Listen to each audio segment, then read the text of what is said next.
Good afternoon, everybody. Or is it evening? Yeah, it's still afternoon. 3:15 is the time. We have 14 people with us, and I think we should just go ahead. So, like I stated at the beginning, if you are with us, please wave. I can see Fine has already waved. So, if any other person with us, please just wave your hands. That's all.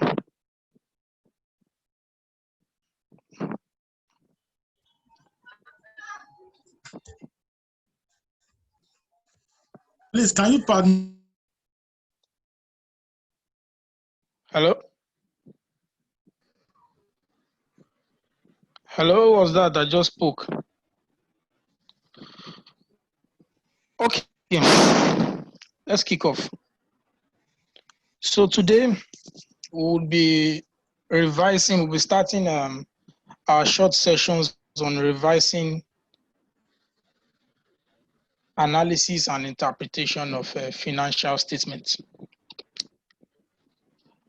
Of course, the first thing we would like to look at. I'm Sadiq. Okay, Sadiq. I did not get what you said earlier.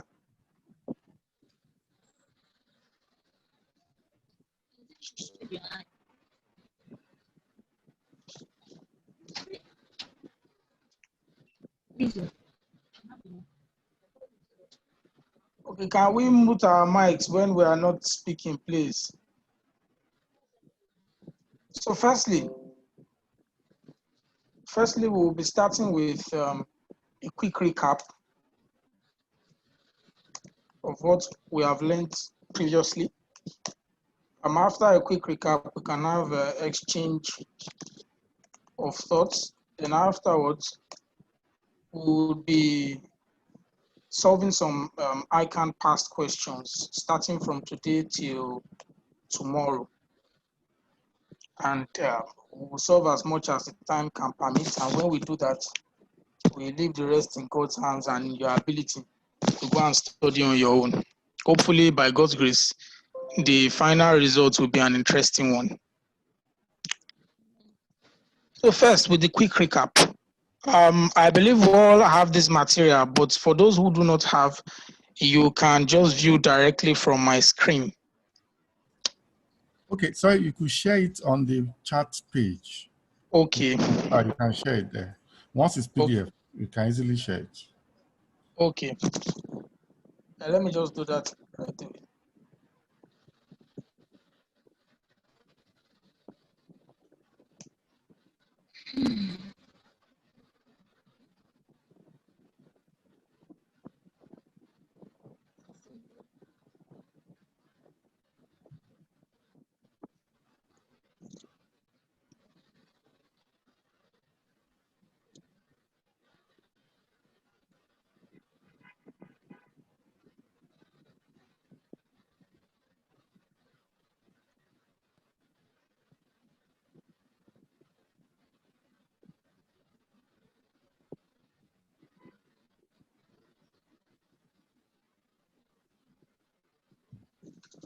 Okay, let's just go ahead. Since everyone can see my screen, we'll manage it through that means. And if we go for a little break, I can just share it quickly. But please just focus on my screen and flow with me. Because either ways, you will still have to view my screen sharing. So first things first. When we started this discussion some months back before the pandemic started, we learned that financial statement analysis involves, it's like, recall we said if you go visit a doctor, the doctor wants to find out about your health, then he starts asking you questions about you, about your symptoms and the things you feel in your body. Our financial statement analysis is like, flip it. This time you are the doctor and the company may actually be the patient. And the best way of assessing that company's health is through the financial statement analysis. Of course, there are still other non-quantitative information, qualitative information you can use, but the focus of this discussion is a financial statement analysis. So making use of financial statement analysis to evaluate the company's health, largely broken down into different types of analysis. But for the purpose of our discussion, our financial analysis will be focused on ratio analysis. Okay.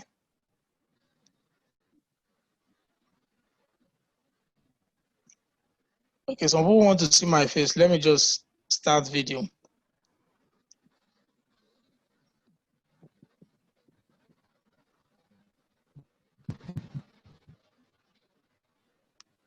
Don't say that my head is now bigger or I've grown fatter. I know a lot of people have started saying that over there. Let's just focus on the class. So, I know that that's the next thing that you will say. So let's just continue the lecture. So, yeah. So financial analysis is, like I said earlier, using the financial statement of the company to evaluate the company's health. And if you also recall, we talked about standard of comparison. When you are analyzing, you don't just stand on one spot and you start analyzing. When you're using ratios, there must be a standard. That standard is what you compare the particular company with. Even if you go to a doctor's office, when he starts asking you questions and you are giving him response, or you are giving him some responses, he will use those responses and compare them with a particular standard as a doctor. You may not know. So same here with financial analysis and ratio analysis.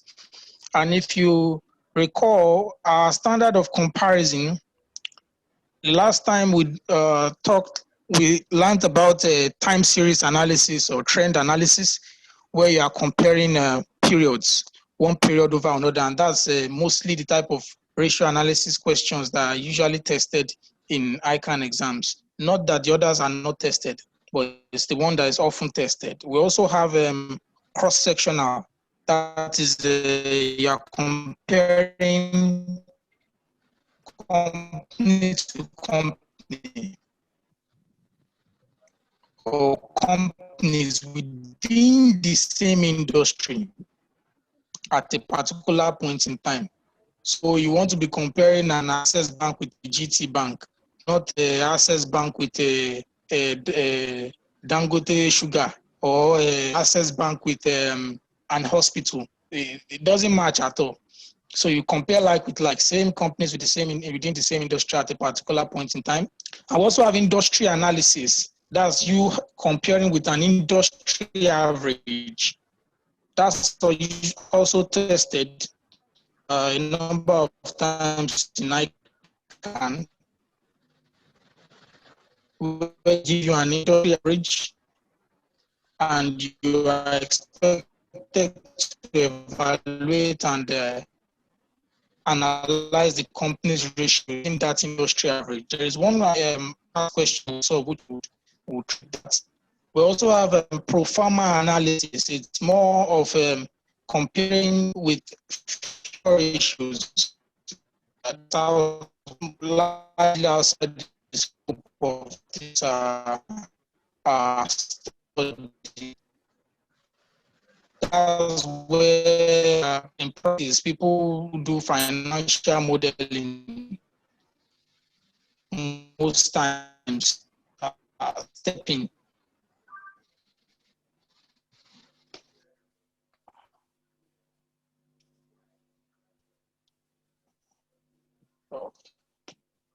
Three important questions.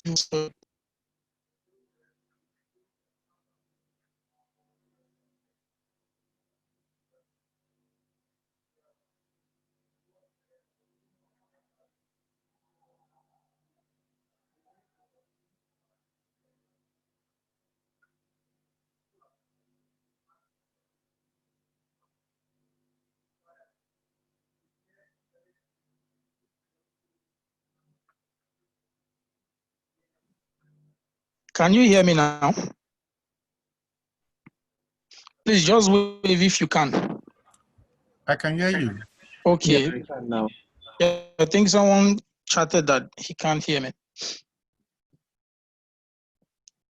So we also learned about the 3 questions we should always take into consideration in understanding financial analysis better. Number 1 is what the ratio means. We must always ensure we understand every ratio, otherwise we may not be able to evaluate as much as possible. And secondly, we should always ask, what does a change in the ratio mean? So if a return on capital employed changes, what does it mean? What does it interpret to? And lastly, from the information given, what is likely to have led to the changes in the ratio? So once you are good with these 3, you will be able to perform very informed analysis. And if you can, as much as possible, put these 3 items in your assessment and evaluation, home and dry, you won't have too much problem with scoring good marks. So what does the ratio mean? What does a change in the ratio mean? And what is likely to have led to the changes in the ratio? So those are the introductory aspects. And we also talked about financial statements briefly, where we learned that financial statements, their objectives are not far-fetched, to provide useful information to a wide range of users to enable them make decisions relating to financial position, financial performance, and cash flows. And by the time we go further to see those ratios specifically, you yourself you'll be able to see how those ratios have been broken down to satisfy each of these information needs. So without wasting too much time, we can just go straight to the ratios. So before I go ahead once again, any question, if there is any question, just wave your hand, and once I call you, go ahead, please. Any question?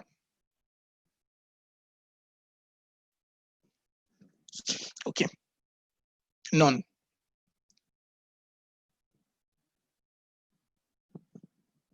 So for the first ratio, the first set of ratios are targeted towards profitability.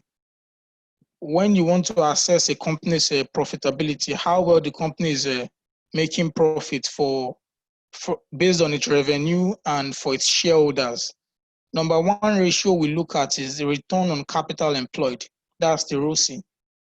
Return on capital employed is the primary ratio, like we learned. It's the most important ratio under profitability. And afterwards, we also have return on shareholders fund, that's ROSF, or return on equity.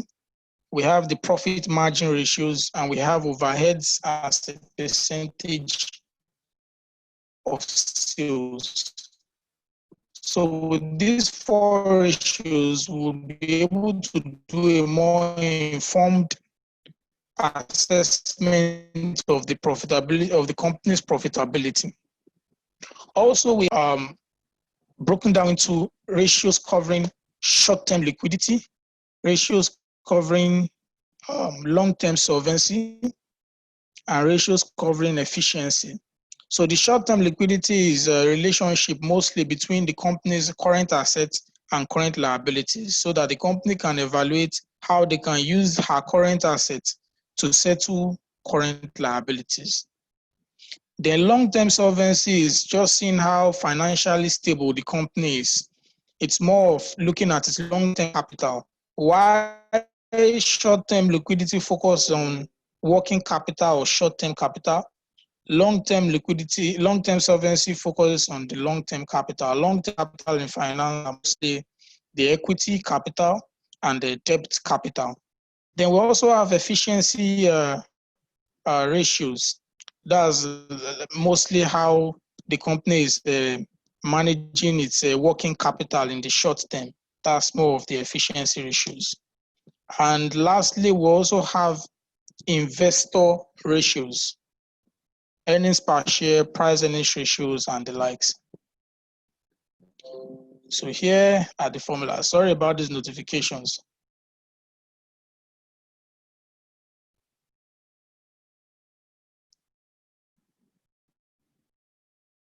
So for the return on capital employed, the formula is profit before interest and tax over the capital employed.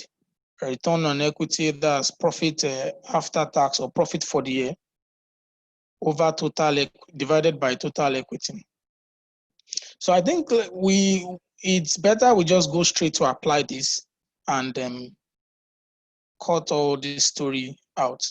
So I would move straight to solving one of the past questions.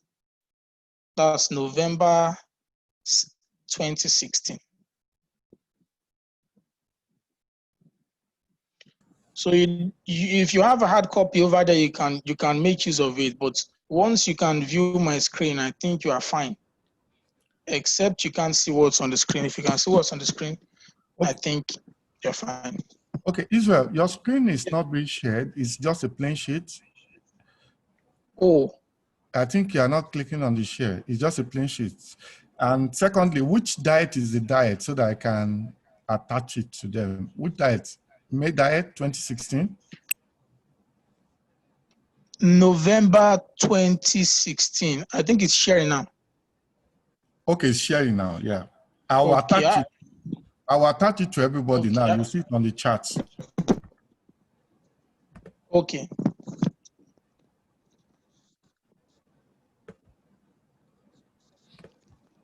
So if you're with me, I'm with you. So I will just read through, then we'll move into solving the question. I'll be using Microsoft Excel to solve the question. These financial statements have been transferred to Microsoft Excel. I have it here and I'll be making use of it to solve the question. So I start with question 3. Magifera PLC. I read. Magifera PLC had been trading in merchandise for several years in Garden City. The information below relates to extracts from the financial statement for the past 2 years. Statement of profit or loss and other comprehensive income for the year ended September 30th. All figures assume correct. We have the P&L and we have the balance sheet. Let me see. Let me just check the charts. Okay, thank you very much, boss.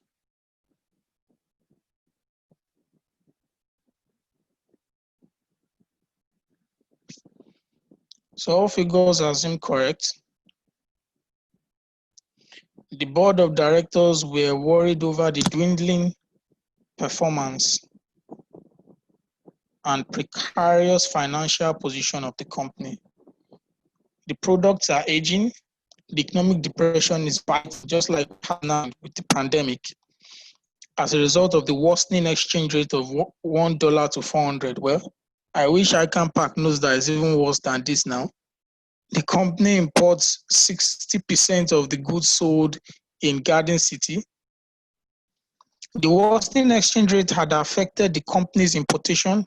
Consequently, the revenue of the company dropped significantly. The unsafe financial performance has also affected the market price of the company's share, which dropped from 12 kobo per share in the year ended 30th September 2015 to 8 kobo per share in 2016. You are required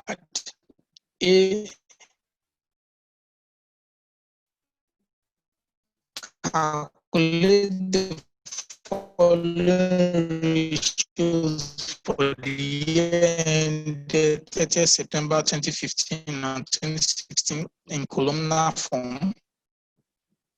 ROCE, that's return on capital employed, total assets turnover, quick ratio, debt to equity ratio, fixed interest cover, earnings yield, price earnings ratio, dividend yield.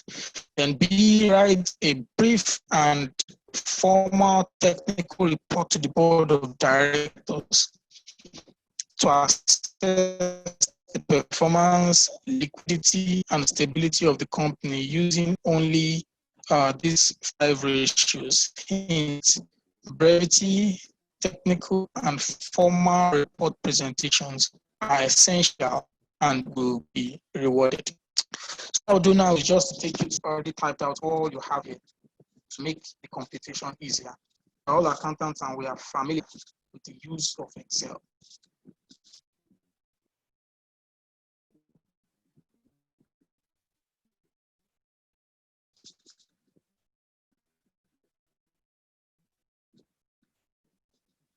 So here is Magifera's proof.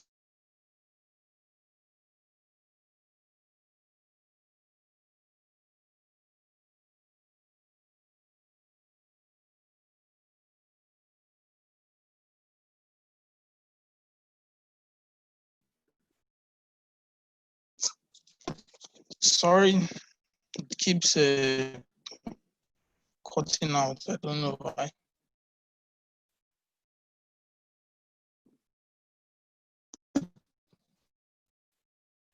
So I'll just solve it by the side here.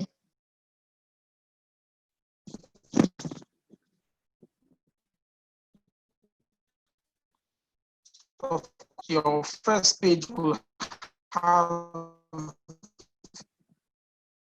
the itself. That's the first page. Devote the first page to the report. Documents can be referred to as something like an appendix. Just call this an appendix to the question. They want us to return on capital employed and like, so do that first. A computation of ratios.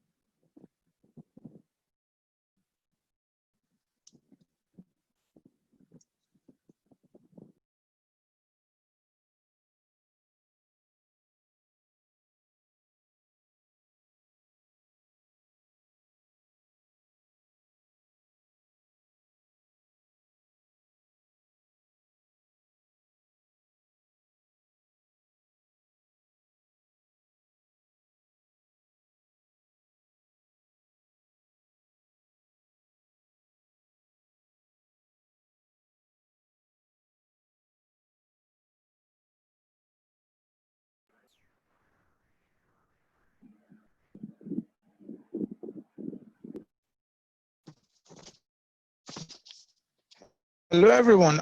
Can you still hear me? I don't know, it keeps pulling out and logging me out and logging me in. Okay, sorry, Israel, can you take away your video? I think the video is, your network is not that strong and the video is affecting that quality. You understand? The video is affecting that quality. Probably off your video and continue. Thank you, sir, for the observation. Likewise from me this side.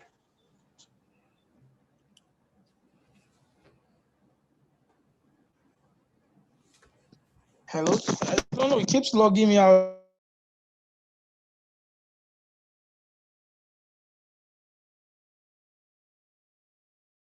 And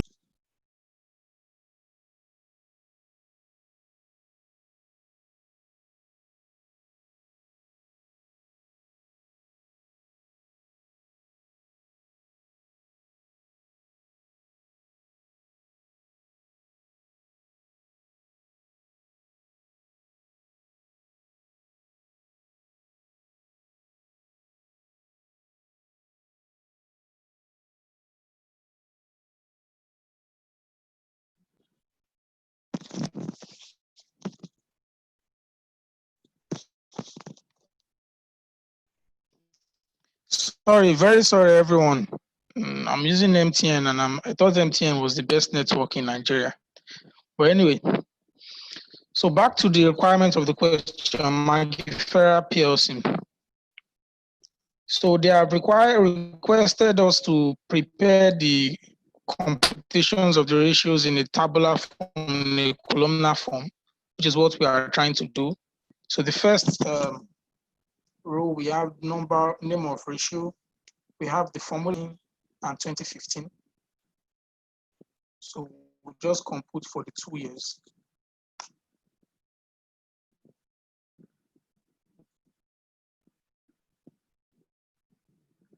So the formula for return on capital employed, I'm going to call names now. Our governor, Ifeanyi.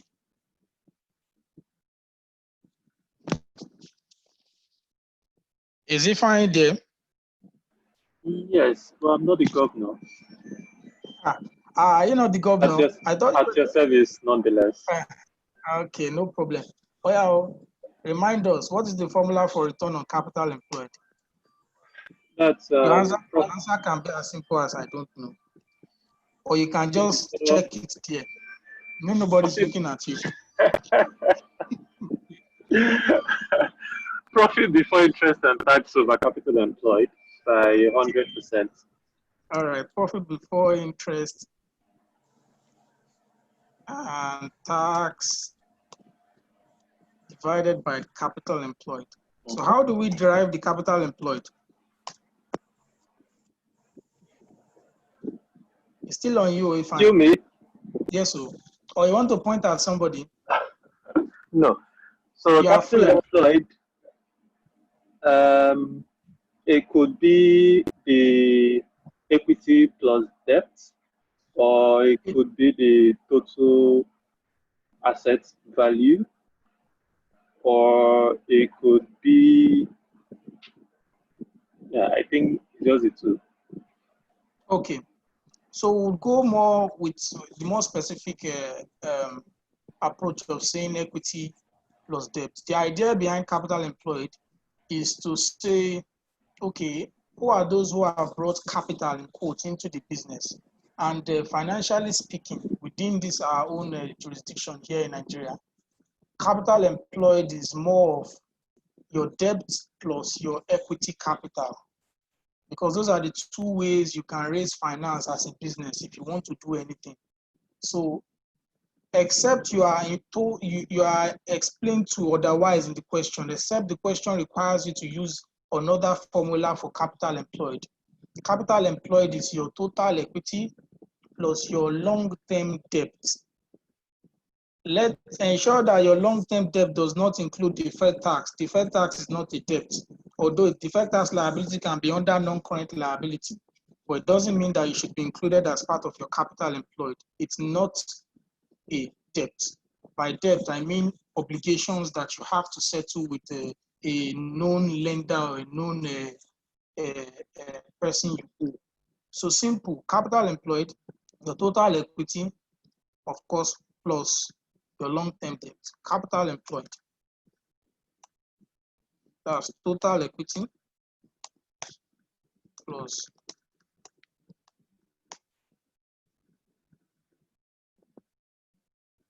so for the profit before interest and tax,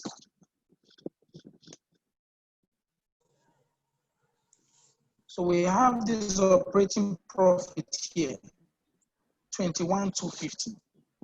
However, interest has been added to the operating profit. Maybe we should just do it this way. Let's just state the formula again for profit before interest and tax. So if capital employed is total equity plus long-term debt, then profit before interest and tax, let's just use our regular acronym, which we use in class, PBIT. So PBIT is your profit before tax, that's PBT, plus you add back your interest expense. Interest expense can be, they can twist it and call it finance cost. Tomato, tomato, onions, onions. We are still saying the same thing. So the profit before interest and tax is PBT plus interest expense. Your capital employed is your total equity plus your long-term debt. So I will just use some Excel formulas now to derive my profit before interest and tax. I don't need anybody to compute for me. I can do my thing here by myself. So profit before tax is this. There's 21,250 plus, to be minus, so that I can add back this interest. I have my 22,500. I will do the same thing for 2015. That's my PBT plus my PBT plus my interest expense. So there we go. That's the profit before interest and tax, PBT plus interest expense. Then the capital employed. Again, I will just go and pick my total equity. Somewhere in the statement of financial position, it's here, plus my long-term debt. I must ensure that I exclude any deferred tax from whatever I'm computing. If you look at these two items, they are pure debt, proper debt, fixed interest. You see 10% loan notes, 10% redeemable preference shares. So I just hit on this. And that gives me, I do the same thing for 2015. Easier and faster. So there is no need for anybody to do shakara for me, where I'll have to wait 10 minutes before I see my figure. You can do shakara. How now? How do you want to do the shakara? Don't worry, I will tell you now. My brother. You are not Bill Gates now. This is Microsoft Excel. So, of course, multiplied by 100%. Whatever we are doing here is multiplied by 100% to get the capital employed.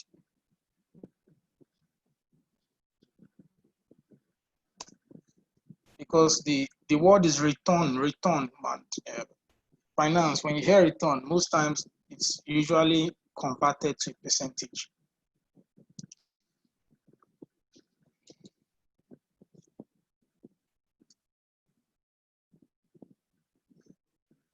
Again, I will make use of my Microsoft Excel to determine the value of my ROCE.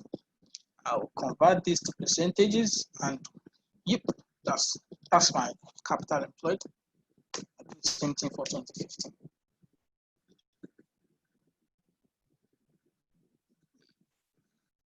I hope I've not skewed the data. So this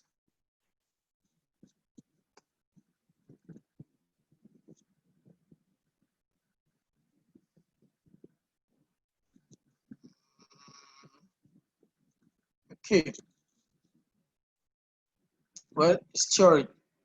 You don't find businesses with such high return on capital employed in practice like that, just off the shelf.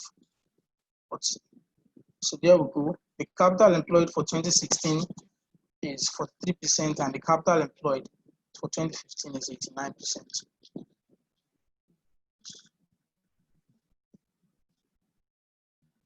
So please, who can help me with what is the next ratio we need to complete based on the question there? Total asset turnover. Total asset turnover.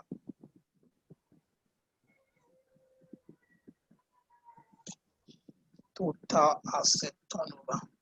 So I'll return this back up.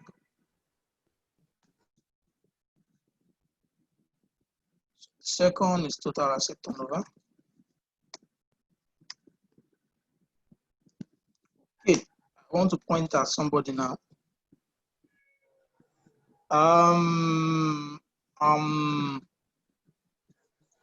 Aderin Sola. Are you with us in this class, Madam Aderin Sola? No response. Ginikachi Nwaubo. Are you with us?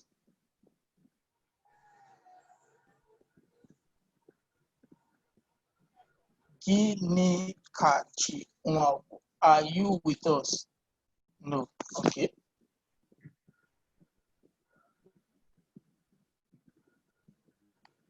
Is Jennifer with us? Oh, Dimegu Jennifer. Yes, sir. All right. Oh, Ginika is with us. I think she can only chat. Okay, we are coming to you. Please just brace yourself. Wait for us. Let us make use of Ginika. Please tell us the formula for total asset turnover. We don't know it. Help us out. You can just type it in the chat if you are shy. Just type it in the chat. We are fine with that.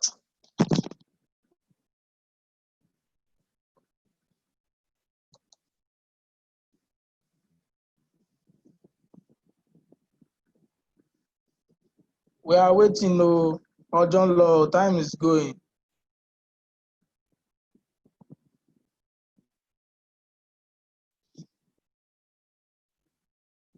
Ginika is thinking. Okay, Jennifer, please go ahead. Okay, sales over total assets. Sales over total assets. Yeah, sales or revenue or turnover, as the case may be, divided by total assets.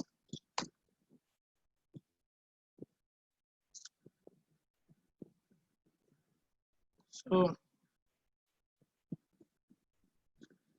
is it not divided by 100%, or is it just like that? Or is it not multiplied by 100%, Jennifer? It's multiplied by 100% normally. Are you sure? Are you sure that it's multiplied by 100%? You know that sometimes in the hall, you'll be writing plenty things. Instead of you to just stop there, you not stop there, you write more. Eh? 100. I got me confused. You said? I don't think so. I said it's multiplied by 100. It's not. It's not, oh, my sister. It's not, oh.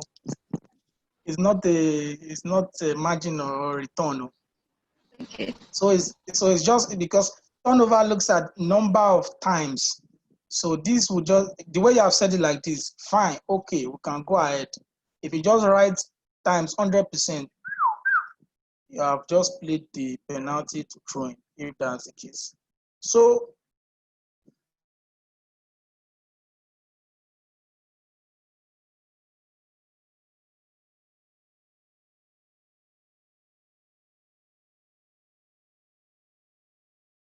we need to get our sales. I'll get my sales figure by myself. And I can get that from the POL here. I'll do this.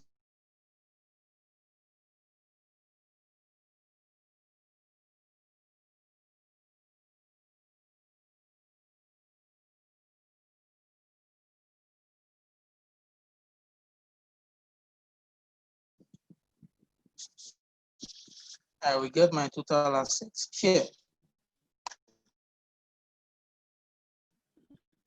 I do the same for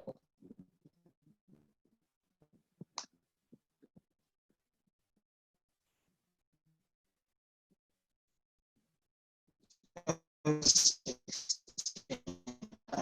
think what I'll just freeze things.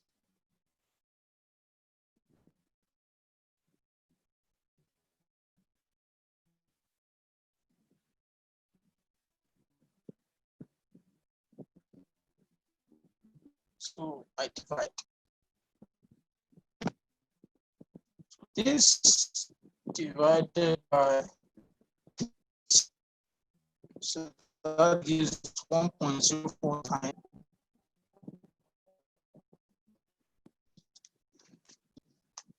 Four times. What it is.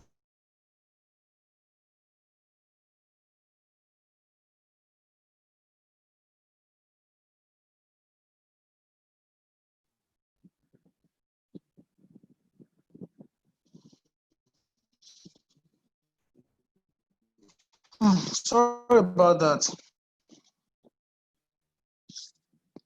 So, Ifeanyi, again on you, what is the next ratio we need to compute after this total asset turnover? We are with you. Please help us. Quick ratio.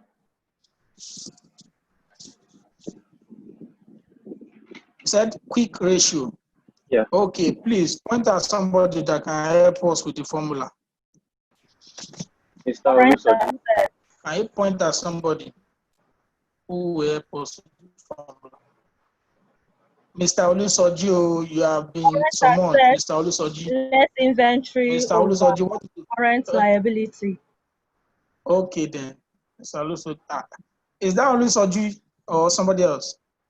Somebody else is talking. Oh, Who is this person? Agada. Agada. Okay. Just stay prepared. We have simple questions that you can just answer, and just to make you recall whatever you have learned before. So, my current asset again.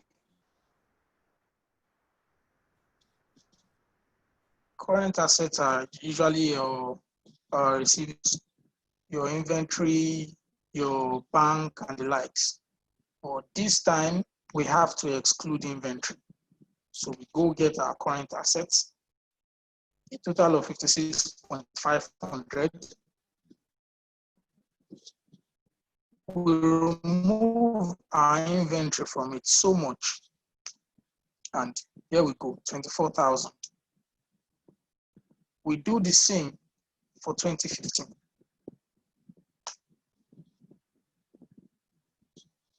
So the next thing we need to do now is to get our current liability straight from the question.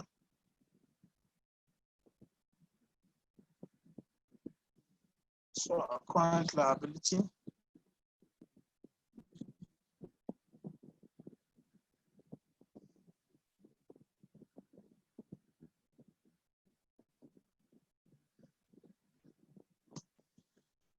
and we do same for 2015.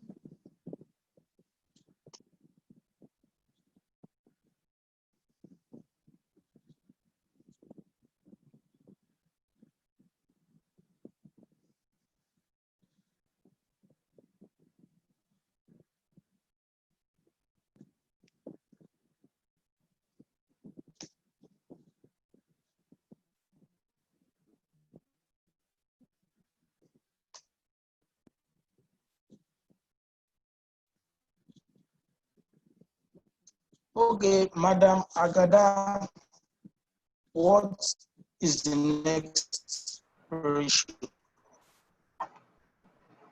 Debt equity. Total debt over total assets over total debt. Total debt over total. Where with you? Debt. So debt equity ratio. Total debt over equity. Debt to equity, I didn't get that clearly. Hello?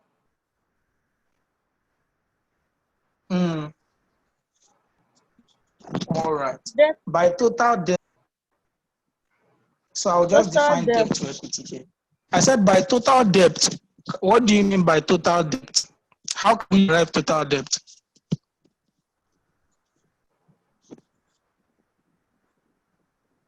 Total debt. Don't know. Total debt is the element of the That you long term. or you point at somebody. Point. Yeah, go ahead, Madam Agada. Debt is the long term debt, as in like the Long term debt, right? Yes. Okay. Long term.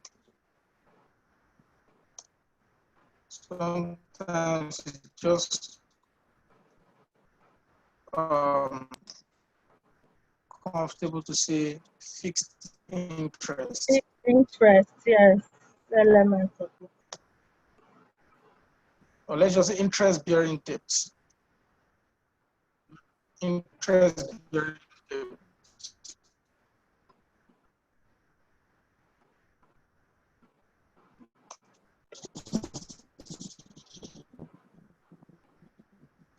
The equity is equity. That's How then do we derive equity? Madam, how do we derive the equity? The equity is the equity now. All the ordinary share capital, retained earnings, all of the equity, 52,700. Yes. That's from the share capital. That's the element of the equity share. You add the ordinary share capital, retained earnings, reserve, if there are all of that there. Sure, makes sense. I'll do just that then. Thank you. You're welcome. You are ready to finish, I can. They are in trouble. Yes, we are going there. Yes, so I can feel the ginger. So I will just go and pick my figures. I don't need you to tell me my figures. Just focus on where I'm picking the figures from. Here is my long-term debt, 12,500.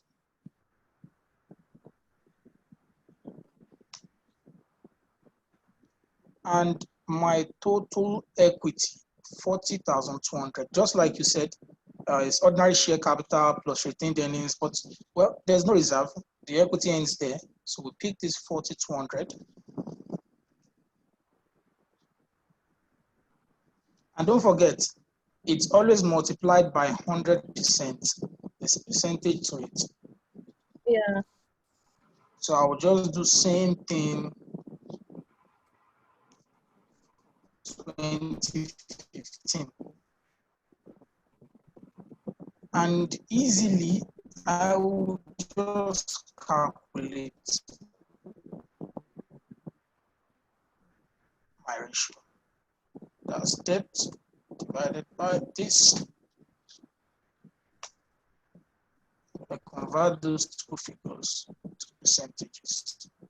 So last year, it was 31%. But this year, last year was 44%.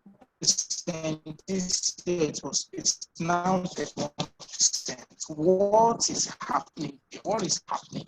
Let me see what's happening. Who doesn't fall or in this class set. If you are shy, you can send the chat to. We can't hear you. I said, Madam Abosede Agbesui. I hope I pronounced that properly. Abosede.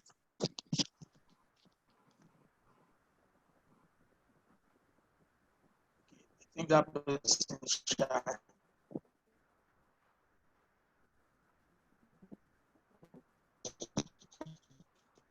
Somebody Oba OWBA is OWB. I hope I'm not going to call electoral. Aziz, are you here with us in this class? Hello, sir. Hello, Aziz. Are you here with us? Yes, I'm there with you, sir. I think the next ratio we should calculate now is trade receivables. I was going to ask, after this trade receivable, no, based on the question here. Okay, I don't. Let me project questions. No. Look at the question, my brother. Look at it. Okay. Yeah. So look at return on capital employed, total asset turnover, quick ratio. We have calculated quick ratio. The ratio we have calculated debt to equity ratio. So the next ratio we are calculating now is fixed interest cover. Thank God that you are with us. It has been written that it's you that will help us with the formulas. We don't know it.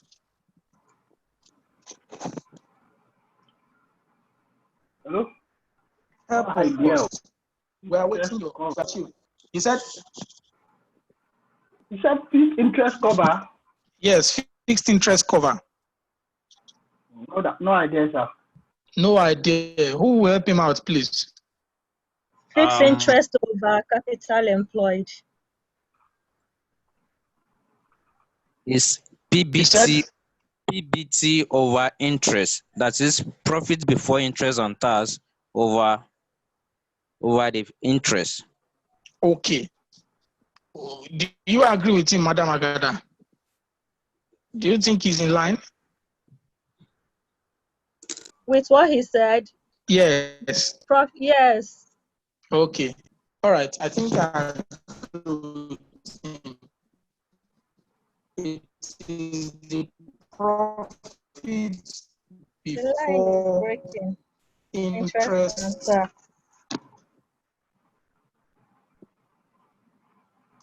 and tax.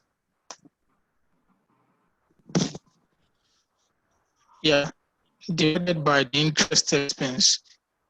It recalls it goes to check whether the company can comfortably expense from its profits. So by how much the interest expense, that's the essence. How many times? Hello? Go ahead.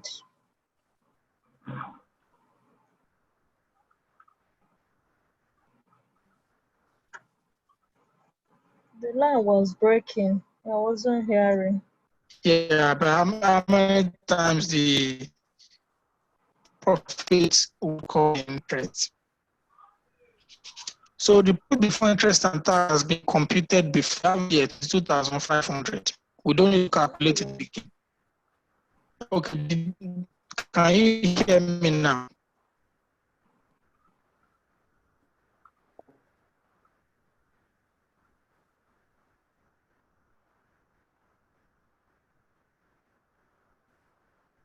Finance. Can you hear me now? Yes, I can. Yes, sir. Finance first. I can hear you.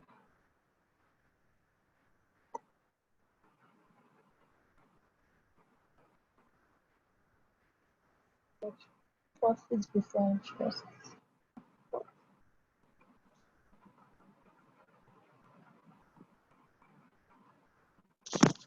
So we just pick the interest expense from the profit or loss here.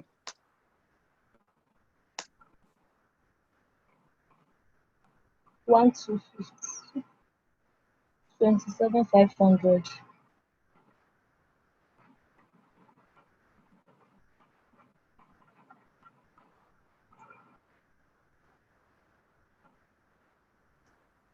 Yeah, the profit before interest and tax is 22,500. If you recall, it has been computed before here. Yes. So we just linked to that.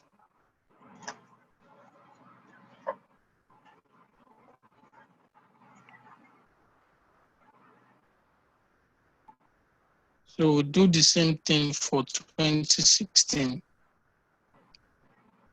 So in 2015, it was 34 times,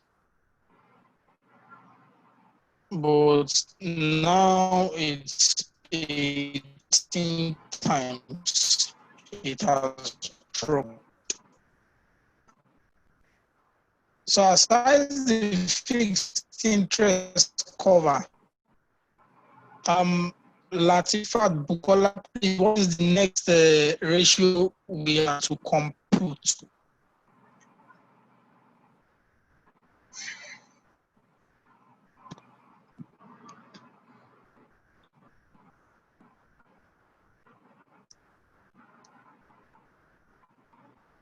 Okay, Matthew, what is the next ratio we have to compute? It appears people not following this call. No problem. So the fixed interest cover. Are you here? Yes, I'm with you. Any years, any okay. year. Okay, earnings yield.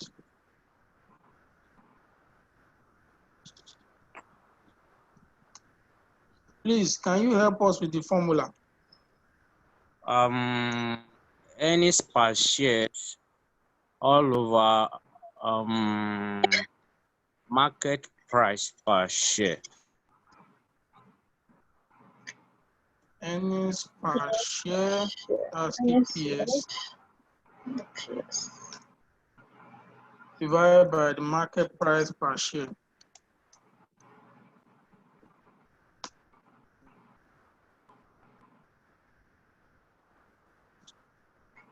So how do I get the earnings per share? Post Matthew. What's the formula for that?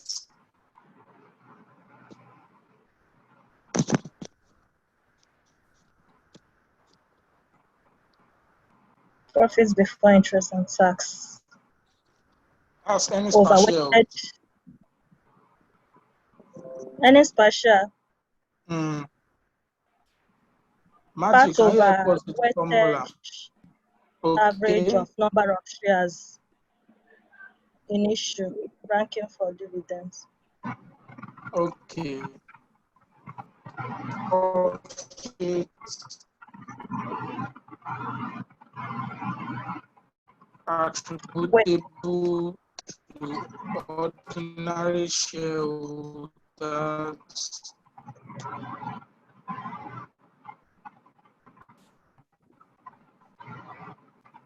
divided by the weighted average number of shares outstanding. Of weighted average. So yeah, in this case, it will. Yeah, in this case, the earnings per share, the profit attributable to ordinary shares is as good as the profit after tax. Tax. It's Yes. not a complex question. So we'll just go and pick our profit for the year. Our profit after 13,250 and 14 as well. So you know, one has to be careful very well here, because the number of shares, yeah, this 23,000, but this 23,000 represents values. They do not represent the actual number of shares. If you see here, they wrote ordinary share capital at 50 kobo each, which means that 50 kobo was multiplied by the number of shares to derive this value. Now, what that means is that 23,000 divided by 0.5 is how you can get your number of shares. 11,500,000.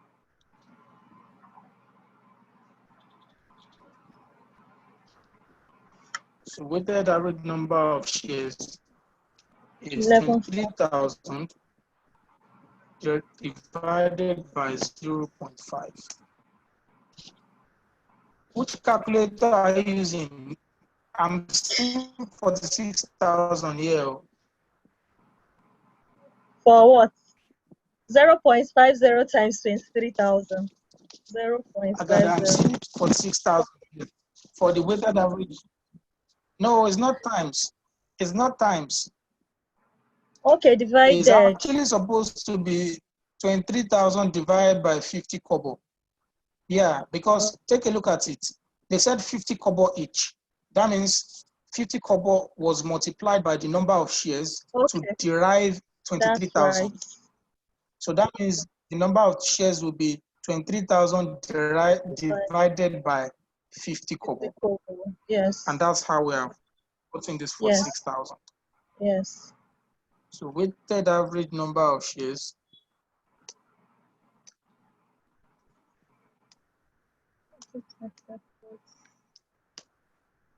is 23,000 divided by 50 kobo.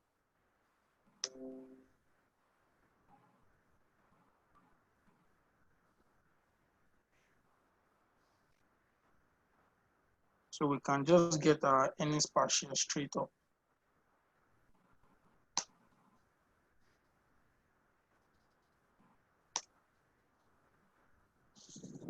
Okay, please check the question. How much is the market price per share as far as this question is concerned?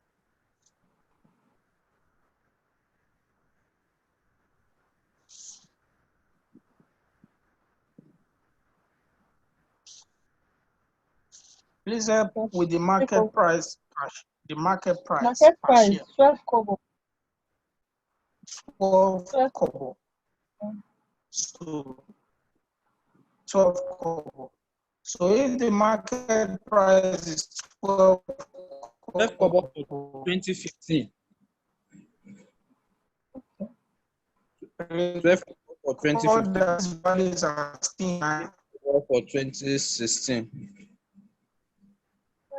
12 kobo is 2015. Okay. How about 2016? 8 kobo. How about 2016? 8 kobo. How many kobo? 8. I didn't get the kobos for 2016. 8 kobo. 8 kobo. Yes. Okay, 8 kobo. 8. Yes. It's not fight. I can hear you. 8 kobo. Yeah, hear you. So these figures that we got for earnings per share, they're actually in naira. So we have to convert them to kobo, because we can't pick these figures and divide them by market price, which is in kobo. So this market price per share is in kobo.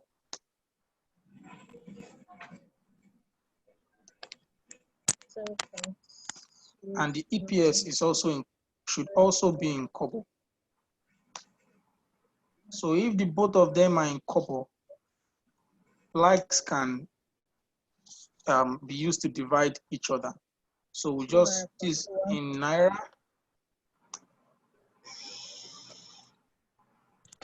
So we convert to kobo by multiplying by 100.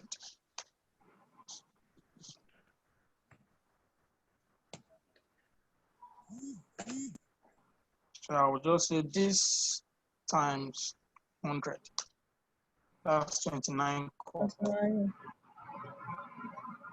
So this divided by this.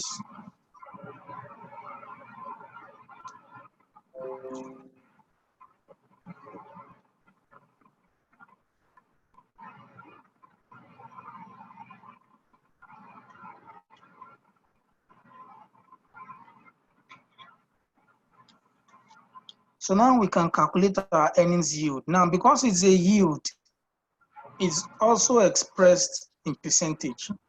So all this formula, we multiply it by 100%.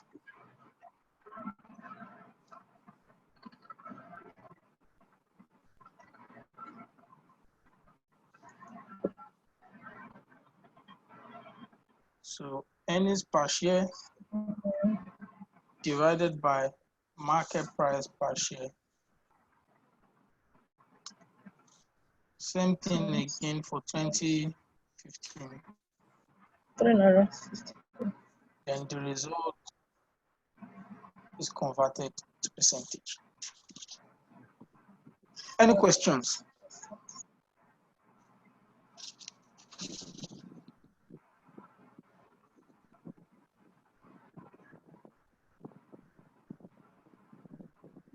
Okay, Victor, please, what is the next ratio we are to compute?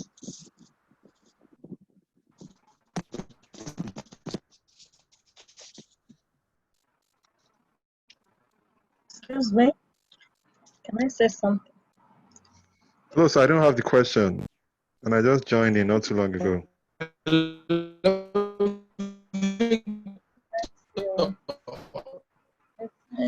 Can you help us with the next ratio we are to compute? Yeah, I'm calling Victor. Yeah, please go ahead. Okay, yeah, Agada, please go ahead with your question. Hello, sir. Yeah, I said I don't have the question. And I just joined in out, so I joined in the middle like 30 minutes ago thereabout. Okay. Okay. Do you have access to your WhatsApp? The question has been sent. I will send it right away. I only saw on the WhatsApp the FS analysis. Okay. I'll send it right away now.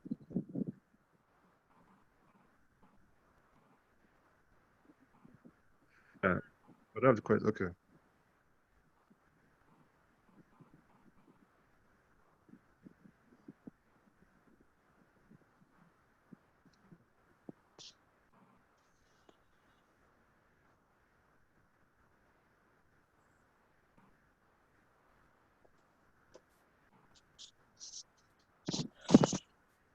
Okay, the question has been shared. It will drop very soon. So Agada, I'm with you.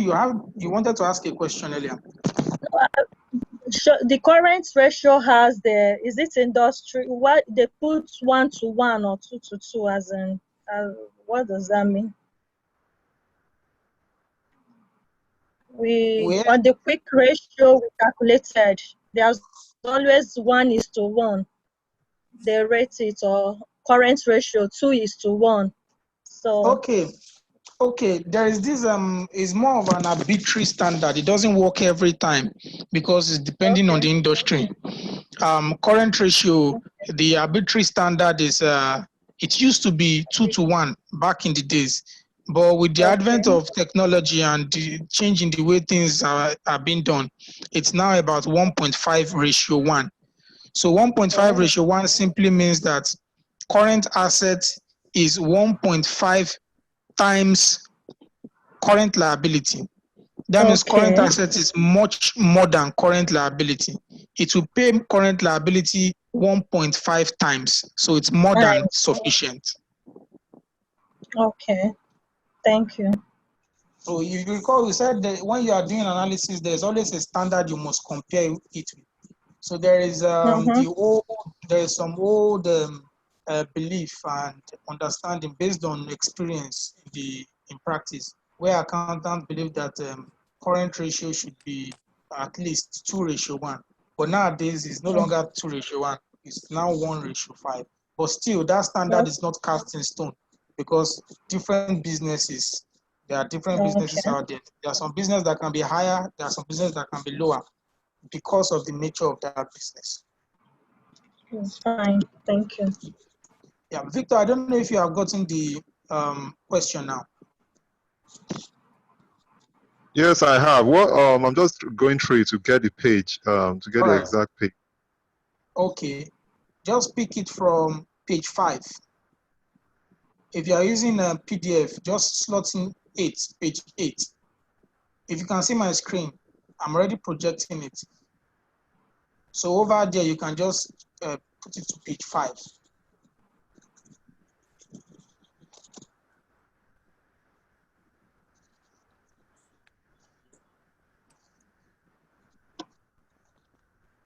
Hello, I think it's I think the next one is I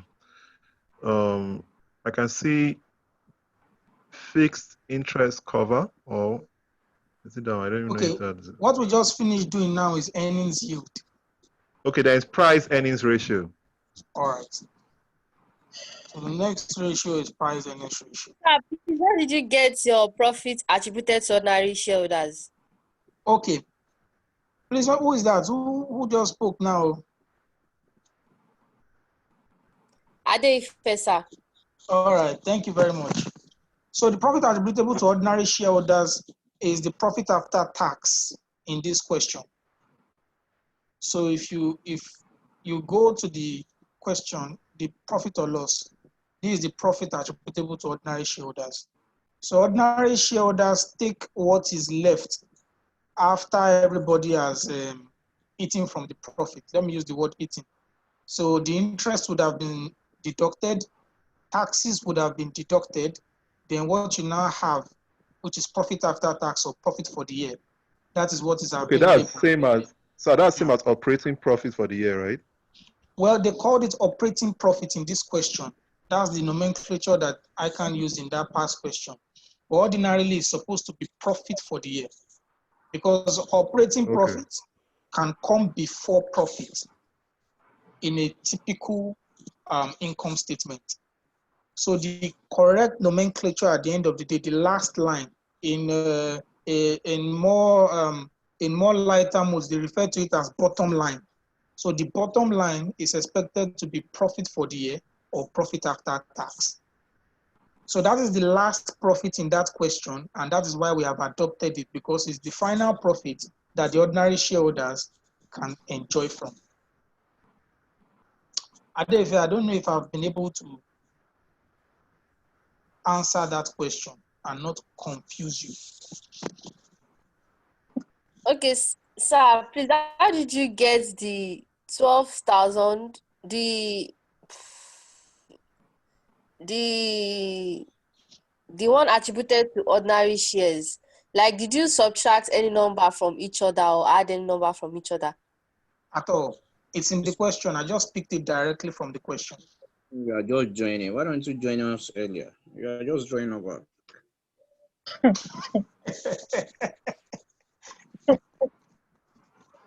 ahead, Adefe. So if you have the question there, the profit for the year can just be picked directly from the question. It doesn't involve any form of computation at all. Adefe, Okay, is sir. that fine? Okay, Yeah. sir. Yes, sir. Yeah. Please ask your question. So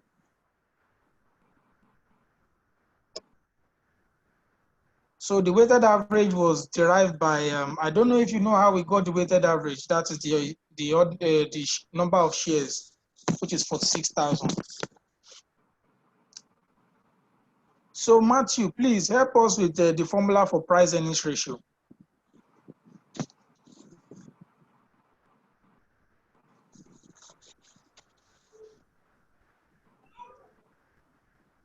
Current share price over earnings per share.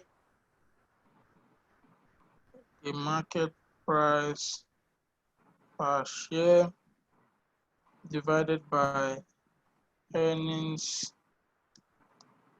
per share.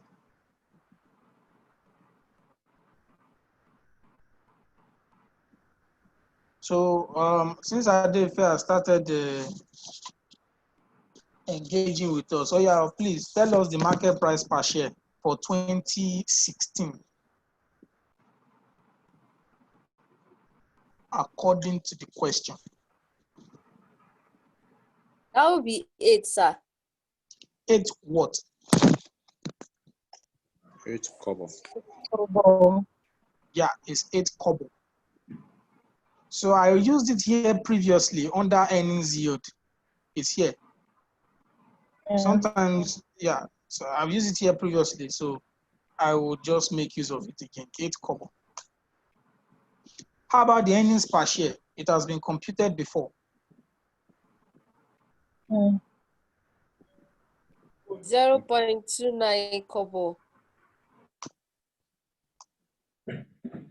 So the earnings per share is 0.29 kobo. So I would just, it's not 0.29 kobo, it's actually 29 kobo. Look at it here.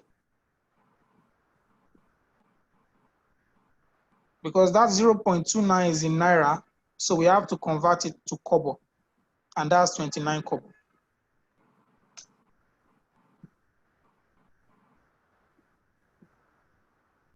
Kobo over 55.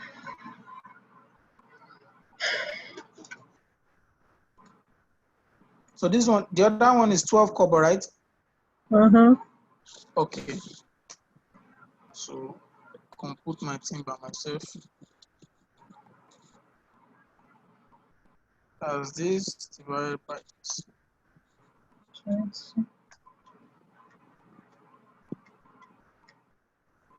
That's 0.28.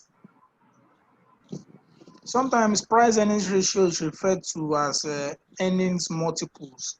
So it's like the number of, it can also be evaluated in times. So this 0.28 or 0.22 can be expressed as times. So another name for price earnings ratio is earnings multiple. Okay, Adefe, after price earnings ratio, what's next? Which one is next for us to compute? I will just go back to that screen. That's dividend yield. The last one here is dividend yield.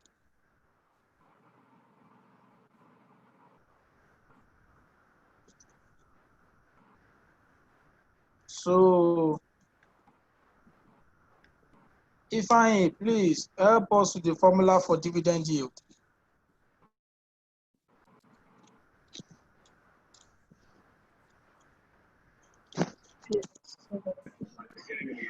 Hello?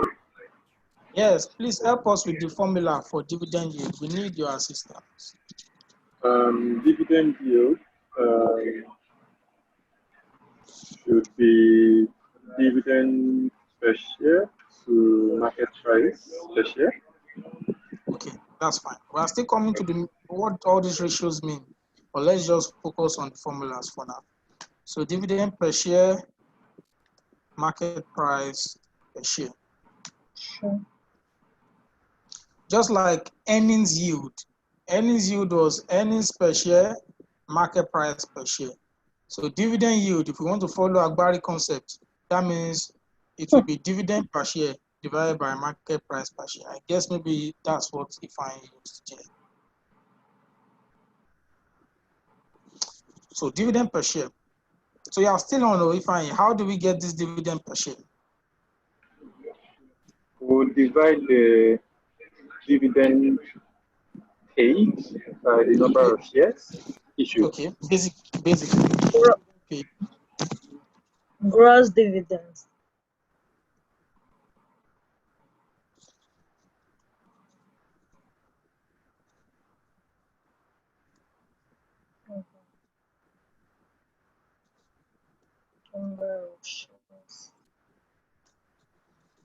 So in the question, how much dividend was paid?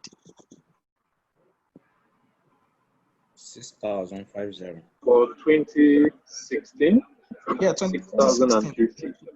6,050. And then 2015 is 8,550. Okay, 8,550. How about the number of shares? What is the number of shares? We had gotten it 46,000. initially, 46,000. Yeah, but mind you, this weighted average number of shares may be different sometimes. I believe you have gone through IS 33 and you understand the concept behind deriving this weighted average number of shares. So for now, we can use this 46,000.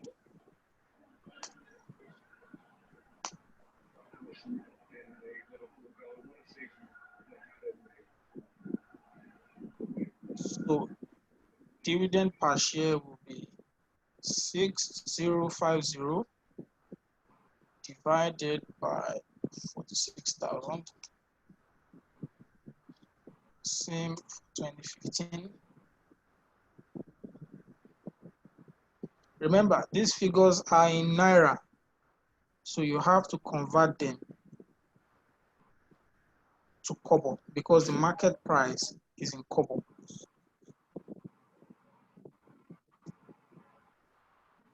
And to convert them, just say this figure multiplied by 100. That's 13 Kobo and 19 Kobo.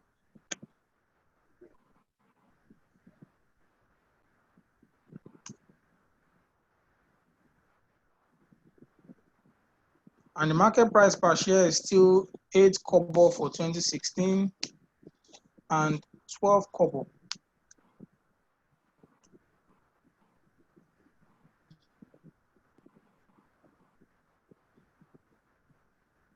So from there,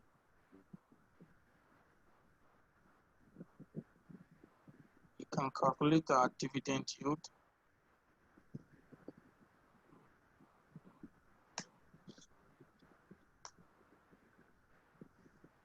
Since it's yield again, convert to percentage.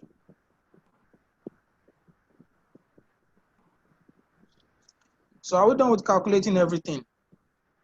Yes. I believe, yeah, that's the last one. Okay. Before we move into the second B part of that question, let's return back to the top. Returns on capital employed. So remember, there are three important aspects of your understanding to do a well-informed analysis. One, you must understand what the ratio means. Don't forget that. Aside from understanding what the ratio means, two, if there is a change in that ratio, you must also be able to interpret the meaning of that change. And three, you must be able to say the cause, at least explain the cause of the change. Why has it changed from the way it used to be? Why was it 10 million last year and this year it is 5 million? These are the three important questions you should be playing with in your mind to do a well-informed ratio analysis or even financial analysis. We come to the return on capital employed. Victor, based on your understanding, what do you think a return on capital employed ratio is used for? What does it mean? Your answer can be as simple as, I don't know. Your answer can be as simple as, I don't know. Please, I didn't hear you clearly, please.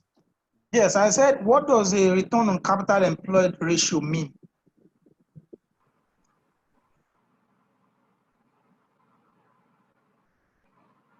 I think it's measuring the profitability of the business, as in the percentage returns on the capital employed, the capital invested into the business. So what I think it's measuring it per naira or thereabout, the percentage of profit per naira or returns per naira before interest.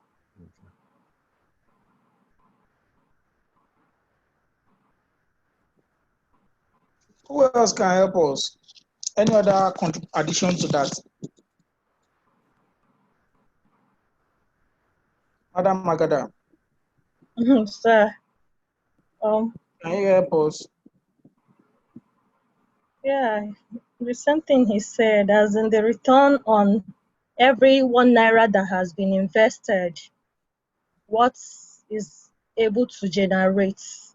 Okay, so you agree with him? Yes. So that means if I invested 1 naira in 2015, returns should be like 89 kobo, right? Yes. Okay, so that's what return on capital employed means. So return on capital employed is like a double-edged sword. On one hand, it looks at how profitable the company is. On the other hand, it also looks at how efficient the management have been in managing this capital employed to generate profit. Because it is this capital employed that they are using. You can hear the term capital employed. This is what they are using to do business, to run the company. So how efficient have they been in using this capital employed to generate profit? So it's profitability, fine. For every amount I put in, how much will I get? And it's also financial efficiency. How well has the management been able to manage the capital employed to generate that amount of profit that is generated? So it's twofold. Total asset turnover, on the other hand, it also speaks to efficiency. How efficient has management been in using these total assets to generate sales? The higher, the better. Just like capital employed, the higher, the better. Same as total asset turnover, most times the higher, the better. So the more they use their assets, well, if they use their asset properly, they should be able to generate more sales. That's the whole idea. So if last year they used their assets so well and it's 1.49 times, but this year it has dropped, what is happening? Why has their efficiency dropped so much? For quick ratio, I've helped out with total asset turnover. Let me test the people who are following. Gini Kachi Nwagwa, are you with us?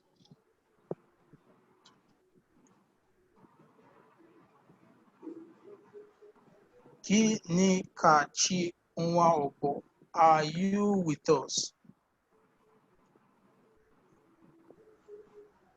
Okay. How about Latifat Bukola? Are you with us? Bukola Latifat. The people who are with us, they won't talk. They say if that boy finish, he'll close his mouth. Ajoda Monday, are you with us?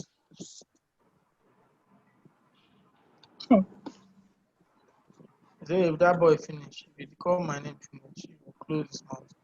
Oh, Dimegu Jennifer, are you with us? I just came in now. I'm lost. Okay. Welcome. Thank you. So before you came in, we have solved a question, a November 2016 question. It's on the group.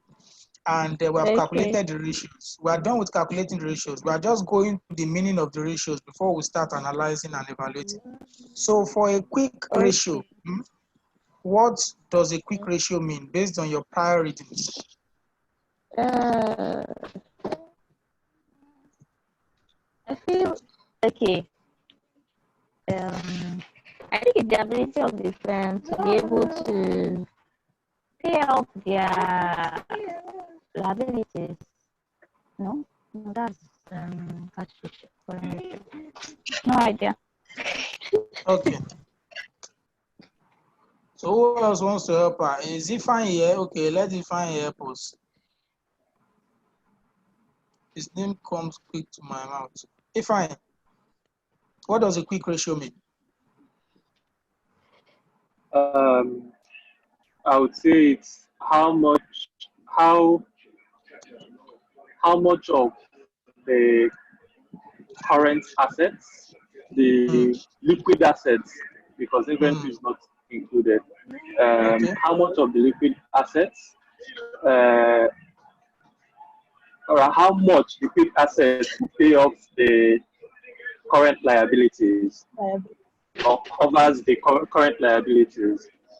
So if you are referring to it as a proportion, you could say that if we have, say, one current asset to one current liability, so a ratio of, say, 0.55 would be something like, it would mean that you would have 0.55 to 1. That is, for every current liability, we have available liquid assets in that proportion of 0.55. That's the way I understand it. Okay, that's fine. There's nothing bad with the understanding. So the belief is that if we look at the current assets, we have inventory, trade receivables, and bank. Of all the current assets, the belief is that inventory is the least liquid. So they think that inventory is the least liquid. But over the years, in practice, one will find out that sometimes trade receivables is actually the most difficult to convert to cash. But for example purpose, inventory is the least liquid. So it's not a quick asset. So the focus is on quick assets. Like Ifeanyi has said, that's why inventory is pulled out of this current asset to determine the quick asset or the liquid asset and is divided by the current liability. So how much can those quick assets cover for the current liability? That's the whole idea. There is nothing like the higher the better when it comes to liquidity ratio. The company needs to strike a balance between too high and too low. Because if you have a quick ratio that is too high, it means that you are holding too much current assets, monies that you could have invested in more interesting ventures. You are holding it in your hands. You have capital tied down. But at the same time, if you have a quick ratio that is too low, it means that your current assets are not sufficient to cover your current liabilities, probably as at when due. So the company needs to strike a balance between too much and too less. That's for quick ratio. It's unlike ROCE and total asset turnover, that one can argue that the higher, the better. Quick ratio is actually not like that. For debt to equity, this looks at long-term stability. How much of the company's total long-term capital is occupied by equity? Or how much of equity, how much of a debt do we have in relation to equity? And this is the idea with debt to equity. In financial management, there is the risk referred to as financial risk, and it has links with going concern. Once even you as an individual, test yourself. Those are, I mean, people who are good. There are some people who will borrow money, their conscience will never prick them. It's the ones who borrow money and are ready to pay, not like our politicians. The ones who borrow money and they are ready to pay. When you yourself as an individual, you borrow money from someone, you will be uncomfortable. You will not be able to do things the way you are supposed to do it until you go and settle the money. I mean, good people. Until you go and settle the money. That's for individual. For a business, when you have a debt in your capital structure, or when you have debt in your total capital, that is equity plus debt, it brings in a risk. They refer to it as financial risk. What if it happens that you're not able to pay a particular debt at a particular point in time? It starts speaking to the ability of the company to continue as a going concern. If you owe money, or if somebody, don't let me say you as an example, let me say if somebody owes money and the person does not pay, that is when they will bring police to come and embarrass the person. You will now see them dragging that person's trouser up to his shoulder because of how much, because of the amount he owes. So we should be able to check how the company is exposed to this risk. When the company fails to pay its debt as at when due, when the company continues to expose itself to financial risk, it's a serious going concern problem. If care is not taken, the lenders will come into the company and take over the company. They may even come into the company to sell the company's assets because they want to recover their debt. So that is the debt to equity ratio. Well, the issue here is the company highly geared or low geared? A company is highly geared if it is above 50% and is low geared if it is below 50%. So for this company that is under review, last year was 44%, but this year the thing looks lower.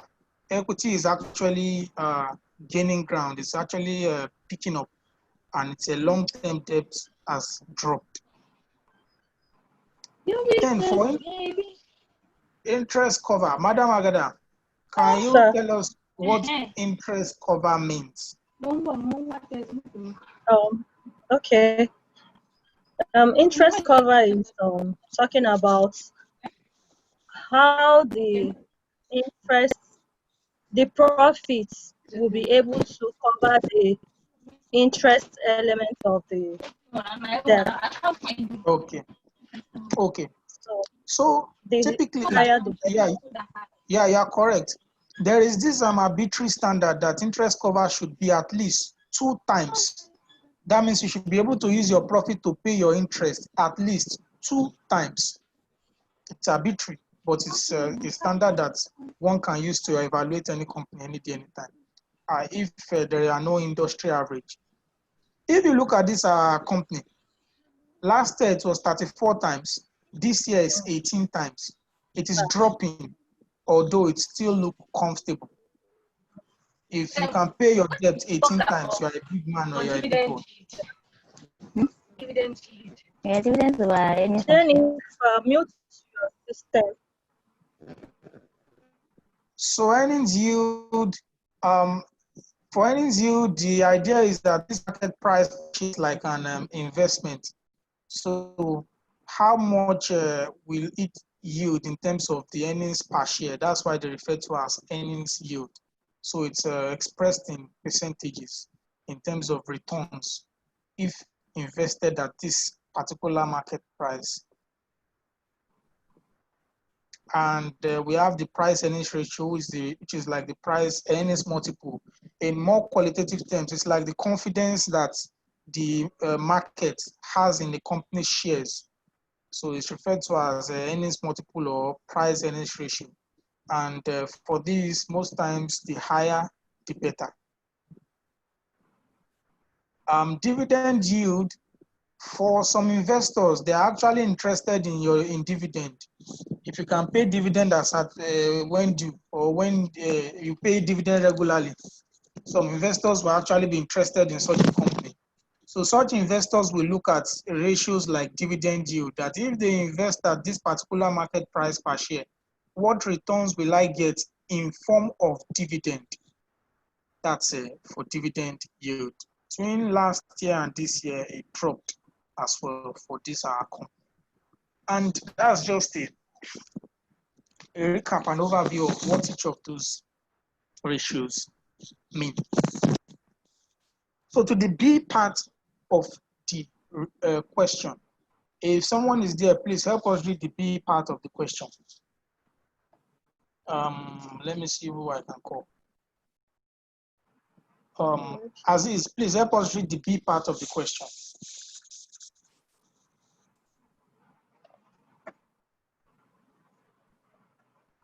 I'm coming, so let me. All right, I'm with you. Flip to. The B part of the question states, write a brief and formal technical report to the board of directors to assess the performance, liquidity, and stability of the company using only return on capital employed, 2, total asset turnover, 3, quick ratio, 4, fixed interest cover, 5, debt equity ratio. Okay. So I would just want us to create another sheet for that. So we can call this technical memo.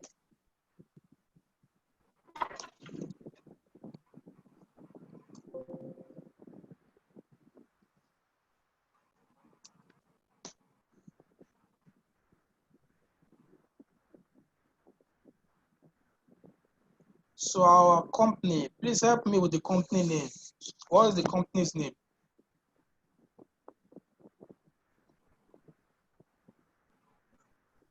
People of God, what is our company's name?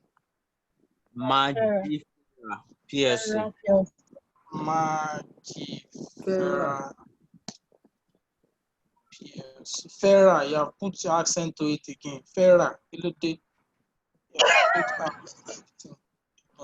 you have put mark on Magifera or call last name. Now, Magifera, technical memo. Of course, they will have their something like their letter head. Then we can say from to subject, update, subject. Most times different companies have different formats, but we can just go with this one. So from who are you? Don't write your name, Mo. Don't write your name, Mo. Nobody said you should write your name, Mo. You can write whether financial reporting accountant or like. Don't go and put your name, Mo. Very important to. If you put your name, you are on your own.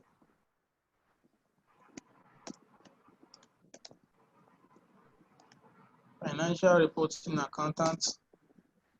To who? Who did they say we should address the stuff to? Board of directors. Board. Board of directors. Let's just say the board of directors.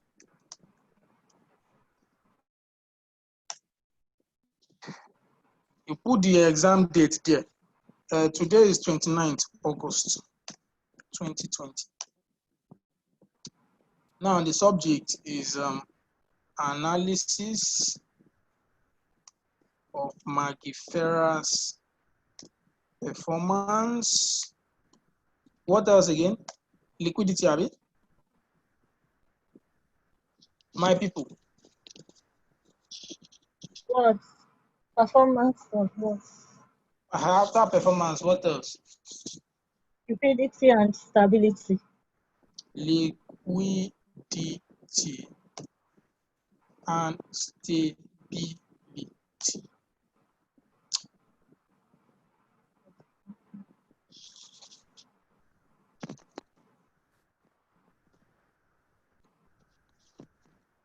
So we can start by simply saying this ratio, something like saying this ratio should be read in conjunction with the appendix. That is all those workings that we have done earlier. So you can start by explaining, by just putting that briefly under, and that's exactly what I will do right now.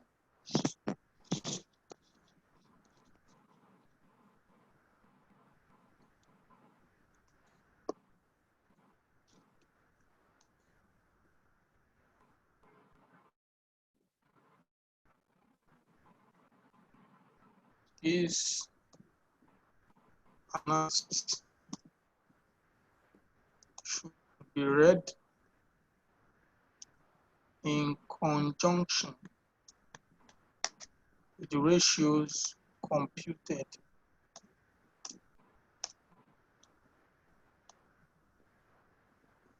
under the appendix, as workings.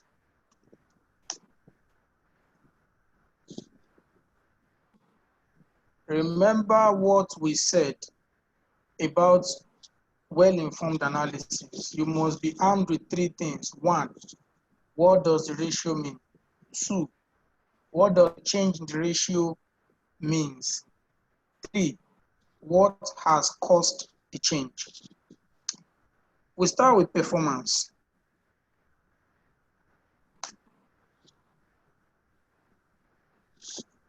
In all those ratios listed therein, Bimbola, are you there? I don't know if Bimbola is with us.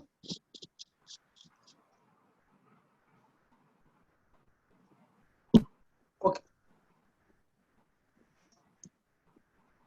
Okay, Bimbola is not with us. Matthew, if you are with us, of all those ratios listed, please, can you identify the performance, the ratios relating to financial performance?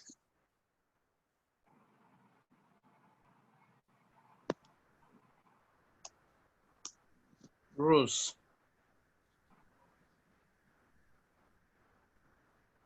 Okay.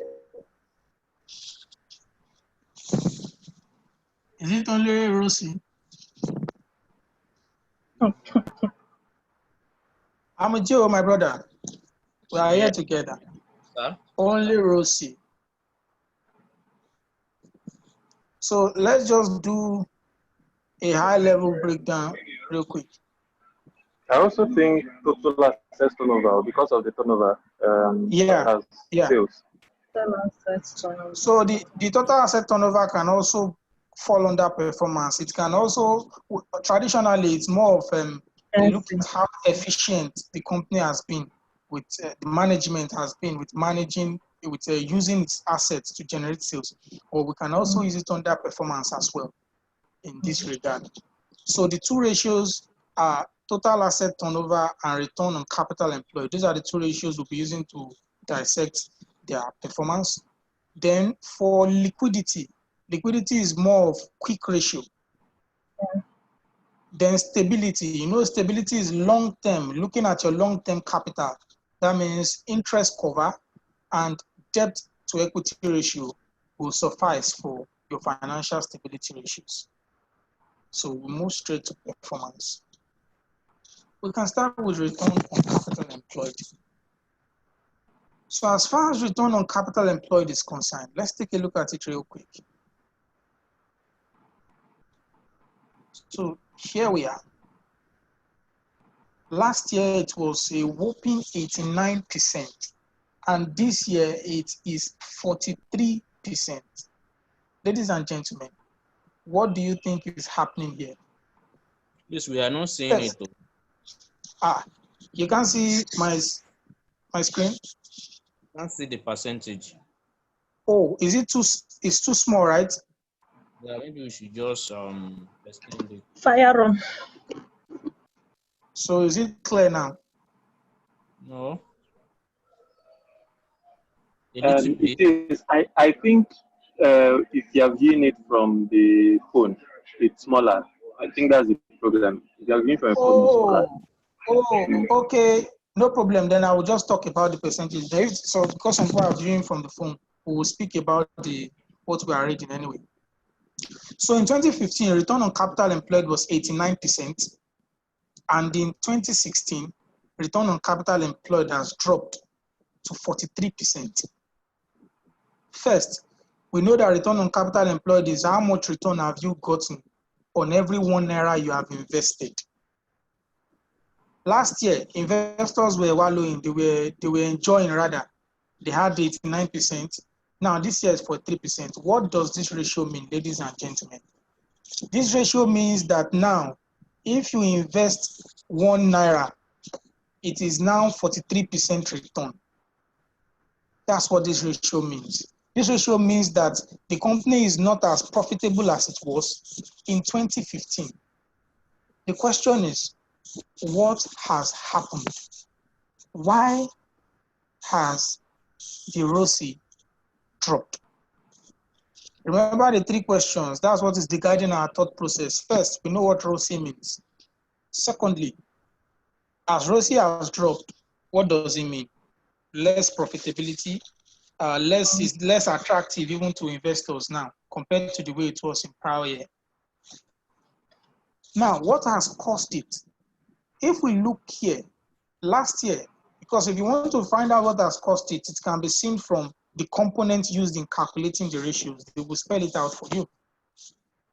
Last year, the company's profit, the company earned a profit of 42,500. That's PBIT. But this year, the PBIT has reduced to 22,500, a whopping 22,500. If we convert that to percentage terms, by how much has it dropped? We can say 22,500 minus 42,500 divided by 42,500. Profit dropped by 47%. That's huge for any company. So the profit reduced by 47%. On the other hand, capital employed was increasing, but let's leave that. Why on earth did profit reduce so much? Why? Let me test again if Matthew is following us. So Matthew, in this particular question, why do you think the profit has dropped by 47%?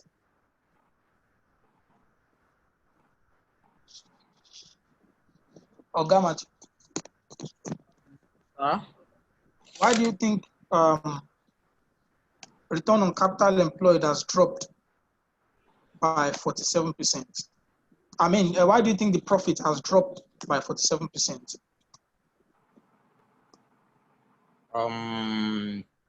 This is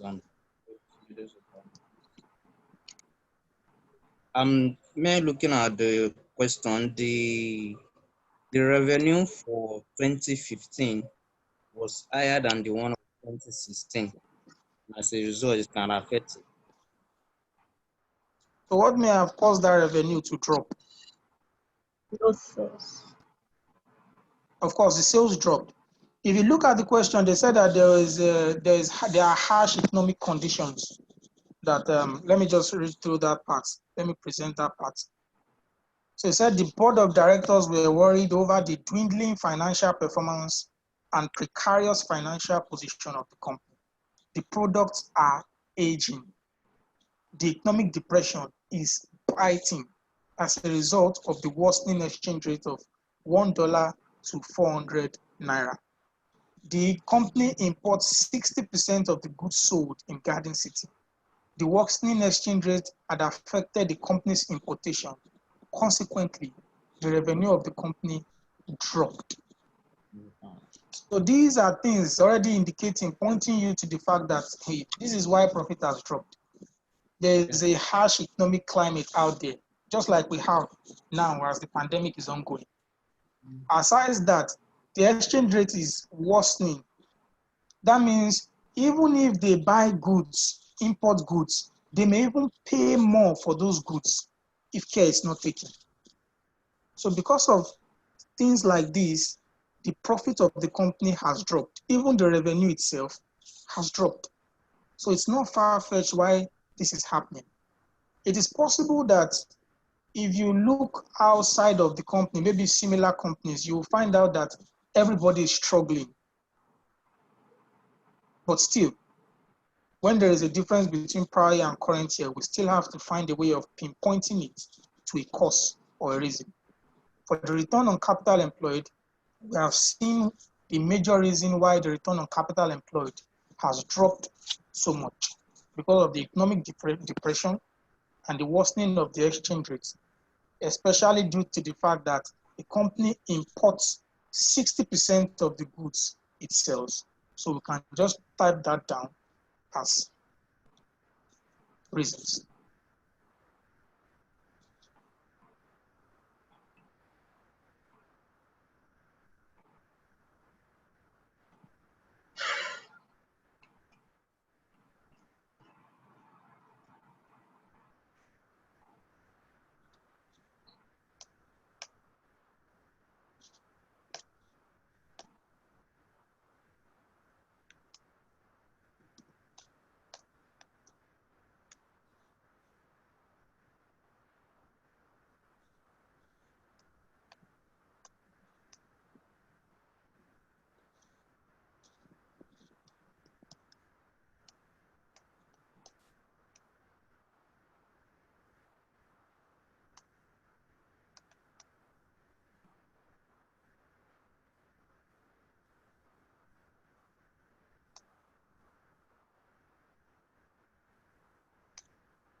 Okay, if you were to recommend to this company, what solutions will you be putting to the table?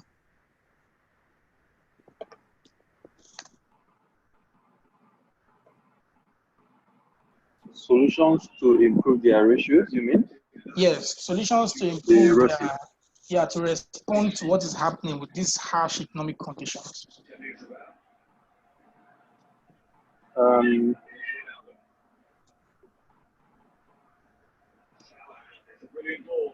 Okay. Well, first is from the question, it says that the exchange rate is affecting importation. Okay. So I'm thinking that if they can find an alternative resource that is readily available, it can reduce that cost and increase their margin. Okay.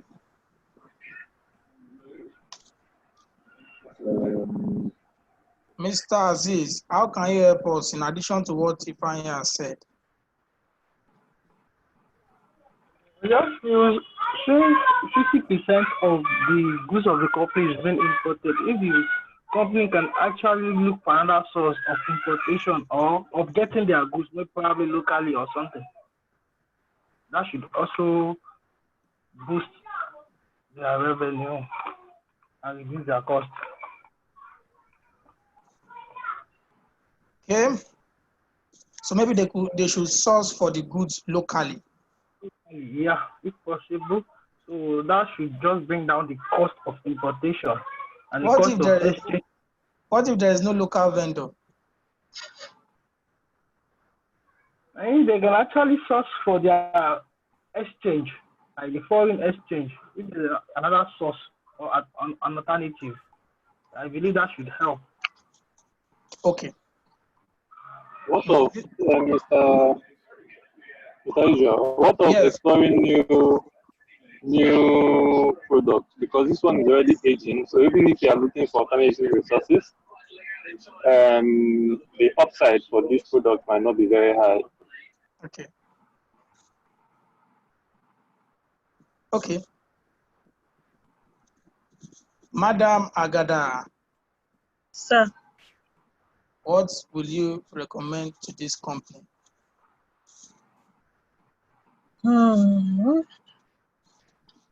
Because of the exchange rate issue, is a huge challenge looking at the economy.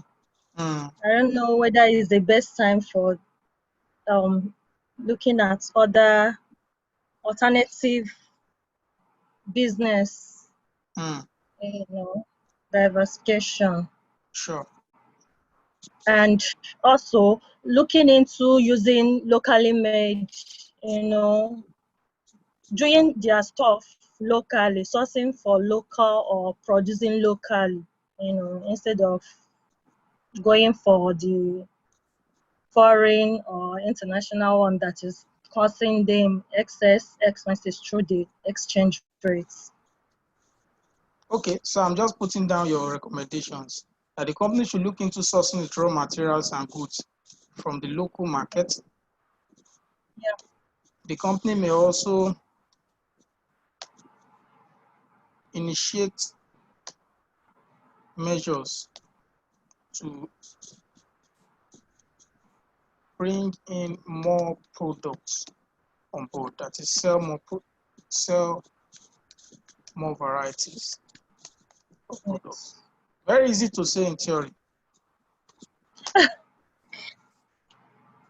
Yeah, but it's what the economy gives. Not easy.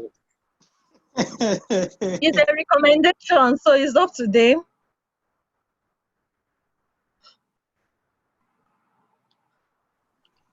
Mr. Okay. Miwa, so what would you say? I agree with you. So for the asset turnover,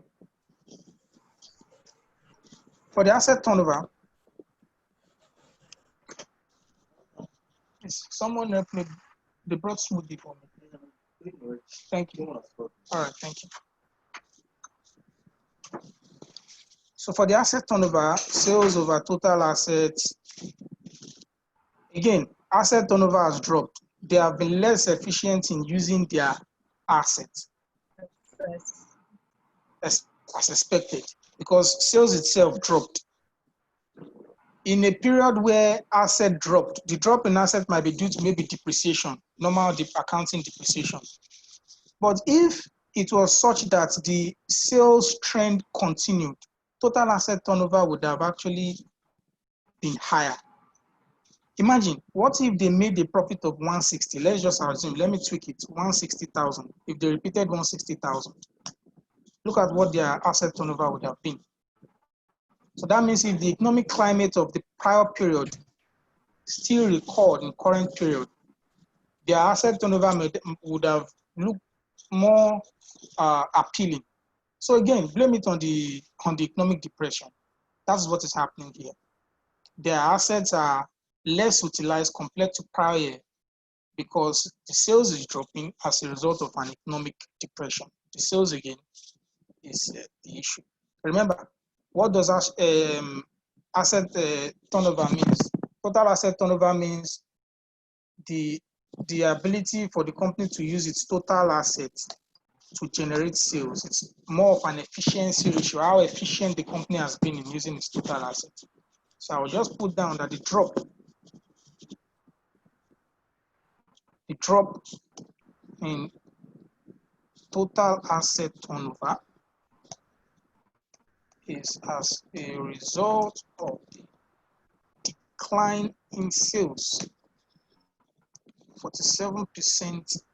Okay, but let us look at the percentage, how much this guy dropped. Sales dropped by 38%. So the total drop is as a result of the 38% decline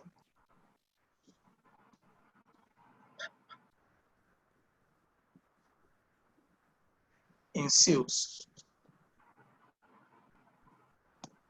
If the economic climate as in prior period was same as current period, maybe the company, okay, let's just say the company would have most likely attained the prior year's sales value or even surpass it, which would have meant a higher total asset turnover. To manage this better, Mr. Aziz, what can you recommend for this? What can the company do to improve in this area?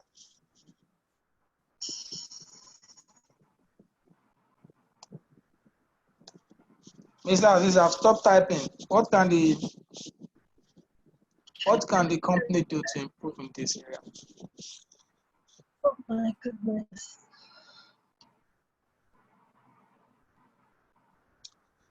Is Mr. Aziz on this call? Okay. So the company, to manage this better, the company can evaluate its assets so that it can do away with idle assets. This is in addition to other measures to help increase or stabilize sales.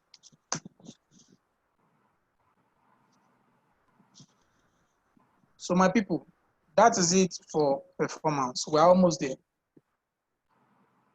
We can look to the next one, liquidity. For liquidity, the quick ratio will come in handy.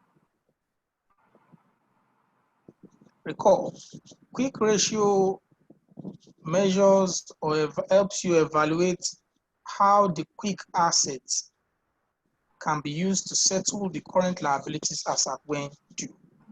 This ratio helps in evaluating how the quick assets, that's current assets, excluding inventory,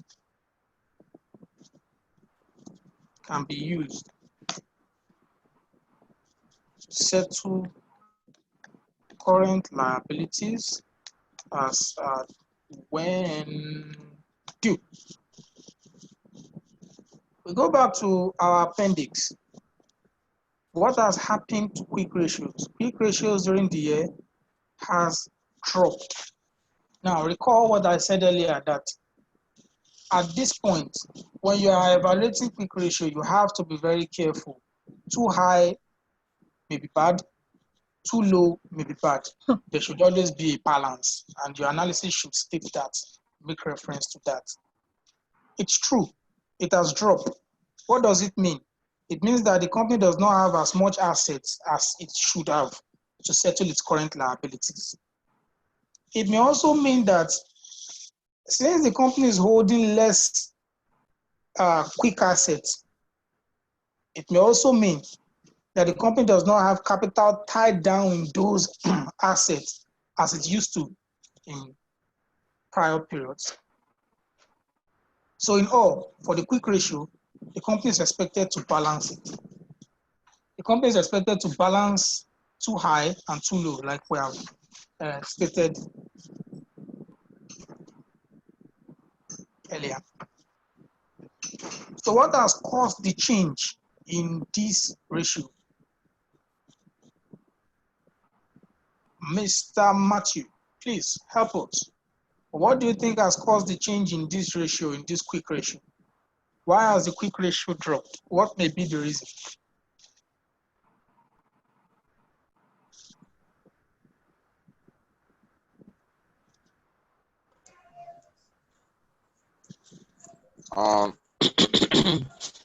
Take water. Sorry. What do you think is the reason for the drop? Let me project what you may need.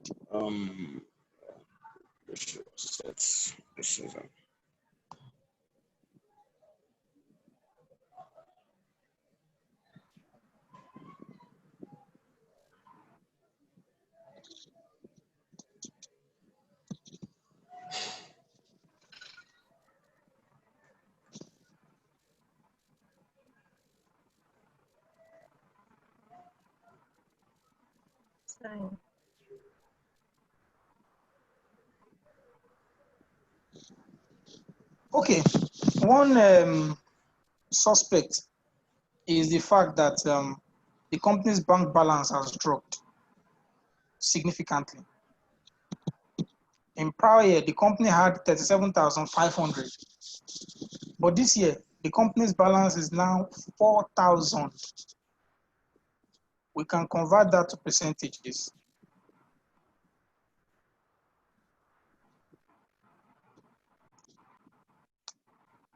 The company's balance has dropped by 89%. God forbid, a person's bank balance should drop by 89% because of one thing or the other.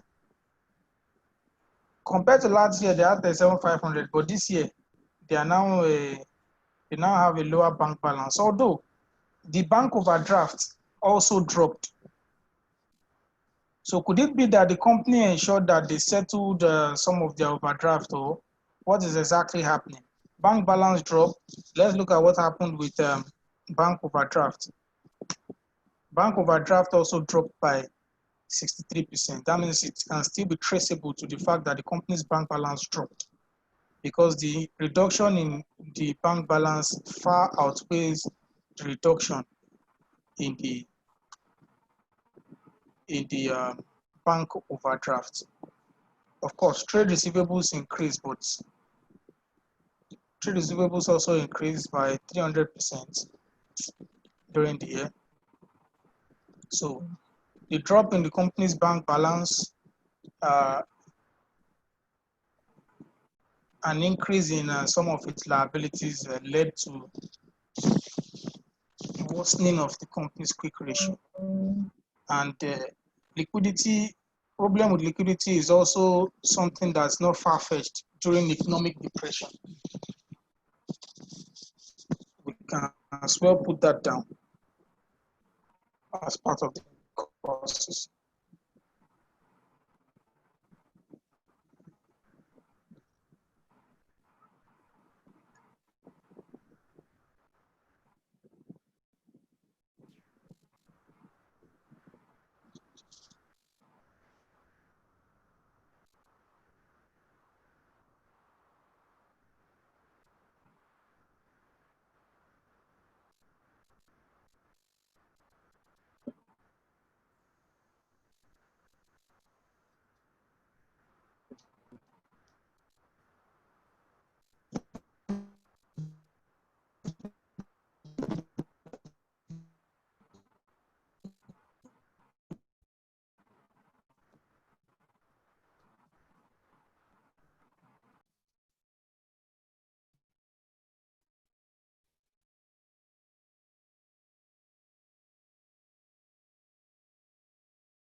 So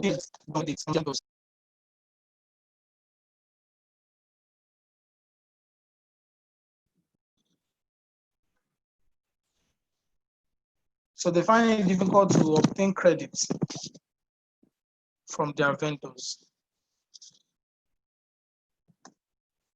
The decline, liquidity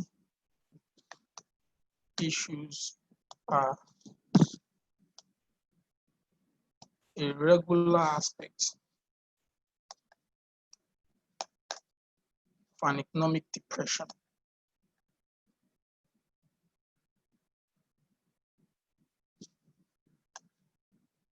Considering that the company now sells less and may also find it difficult to convert its trade receivables.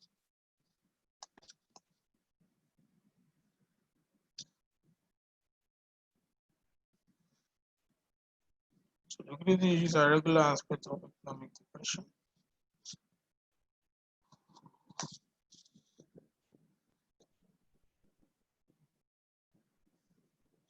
So let's go straight to the stability.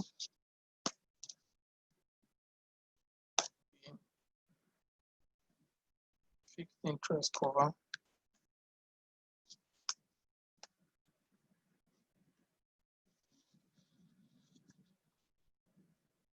So for the fixed interest cover,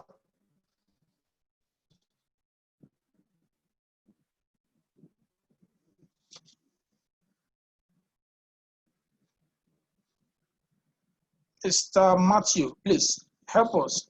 For the fixed interest cover, what can you say is the cause of the decline? We're almost there.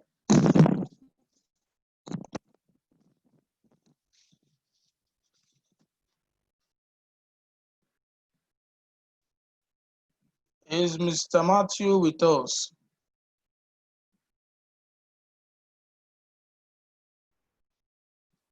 Is Mr. Matthew with us? Okay, it appears that it's not with us. How about Mr. Victor? Okay, Matthew is back. So the fixed interest cover declined from 34 times to 18 times. Ukwa, why? And just like the way you analyze it the other time, most of the items were dropped, like the bank balances, it's only the receivables that was increased. I don't know. Okay, if you take a look at it, you know, fixed, when you want to find the reason for the movement in any ratio, of course, what you look at are the components in that formula before we tie it to something qualitative. The interest expense last year and this year remained same, 1,250 last year, 1,250 this year. But if you take a look at the profit has dropped significantly by a whopping 47%. So the drop in the fixed interest cover is not far-fetched. It's as a result of this profit. Again, it's still tied to the economic depression. So the economic depression has hampered the company's ability to generate profit as much as it used to. While interest still remain constant, the company's profits received a heavy blow as a result of the depression and the issues they are facing with the exchange rates. So again, this ratio is used to evaluate how the companies evaluate whether the company has generated sufficient profit to pay its interest. It assumes that interest is paid out of profit. The decline in this ratio is not far-fetched. The economic depression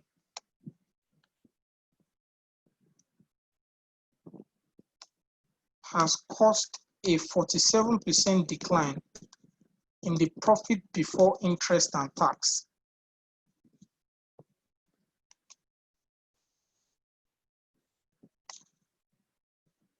Even while interest expense remained constant. So if are you there, if you are there, what do you think the company can do to manage this situation? That's okay.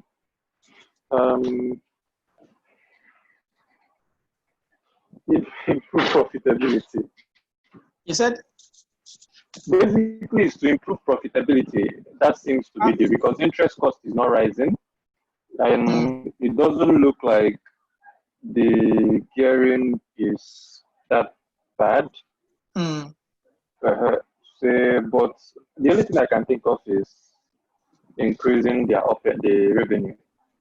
Okay. So what possible implication can we have from this on the company? Implication of what exactly? Of the drop in the fixed interest cover.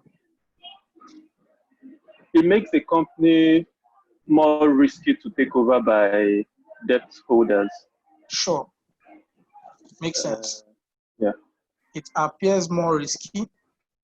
And most importantly, those who invested in ordinary shares, what they will now have at their disposal will be affected a lot. Because gone are those days when the profit was so much that we pay interest as much as possible, and a lot of profit will now be available to the ordinary shareholders. So it appears more risky to investors, as with every other company, as the amount. It appears more risky to investors. Also, the profit available to ordinary shareholders would suffer a decline, even though the interest expense can in turn reduce tax, because interest is an allowable deduction for tax purpose.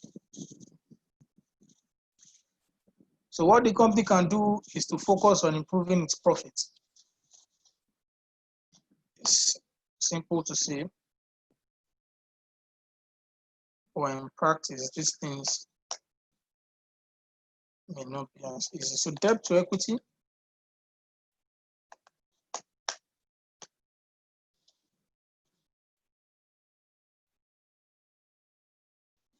So Madam Agada, for debt to equity, what does the ratio mean? Debt to equity. Please let me see it again. Yeah, let me just project it. So debt to equity, what does it mean? What is it trying to achieve? You said?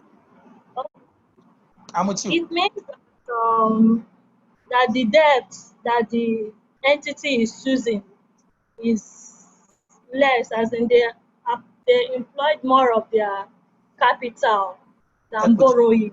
All right. Yes, so it's good for the company. So why do you think that happened? Why it happened? Yeah. Why did the ratio change? From 2015. Can I hear? Go ahead. As in the drop, that's 44% in 2015. Yes. And in 2016, it has 31%, which means they were able to take care of some debts, outstanding liabilities in the company, and it's good for the entity. Yes. Now, that's to the best of my knowledge. I think that's fine. So the reduction in the debt by 40% contributed to it. It's quite surprising given the shout of the economic depression. The company was still able to cough out some money to settle its debt and reduce its debt obligation. Yes, sir. On the other hand, total equity increased.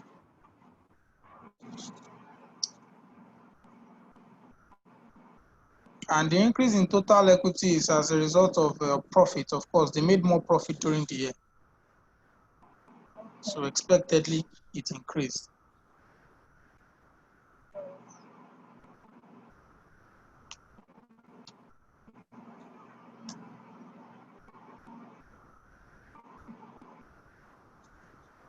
So this ratio is used to evaluate a company's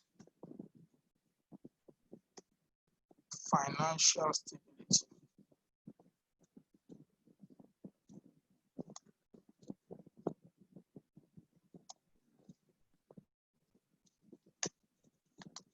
It shows how much of external capital exists in relation to owner's equity.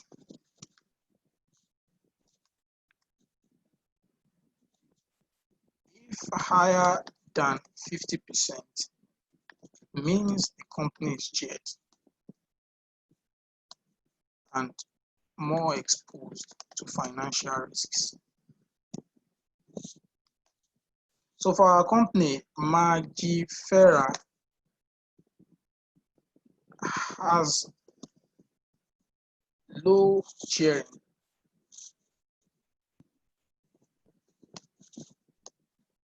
Low gearing.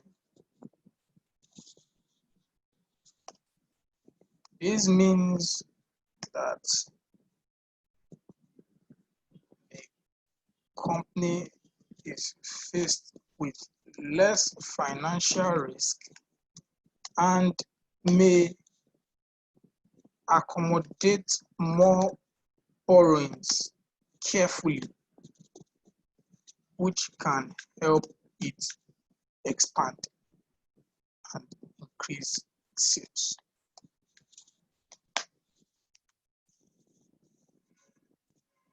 So the decrease, so we can just state there that it's quite remarkable that the company was able to settle some of its debt despite the harsh economic condition, and this led to a decline in its gearing ratio. It is quite remarkable that the company was able to settle its debt despite the economic condition,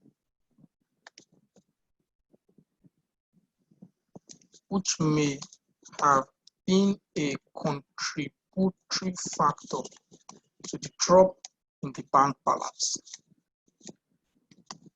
If the economic depression continues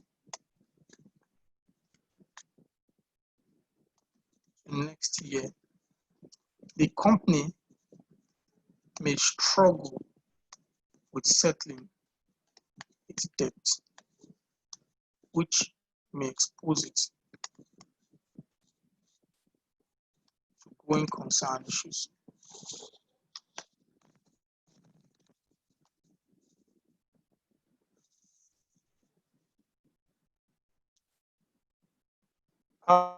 Lastly, let me call one person lastly. Mr. Matthew has run away. Ifeanyi, so what is the suggestion you will give to these guys to help manage their debt equity ratio, if at all the depression continues into the future?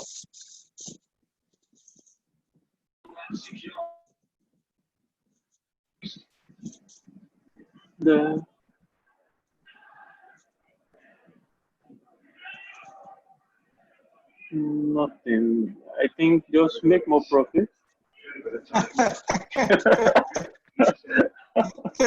I can't think of anything because Of course. they paid off the loan, the 2000 loan. Hmm. So that's already done in interest debts. Total equity, that means they made profit because total equity increased, and what increases the retained earnings.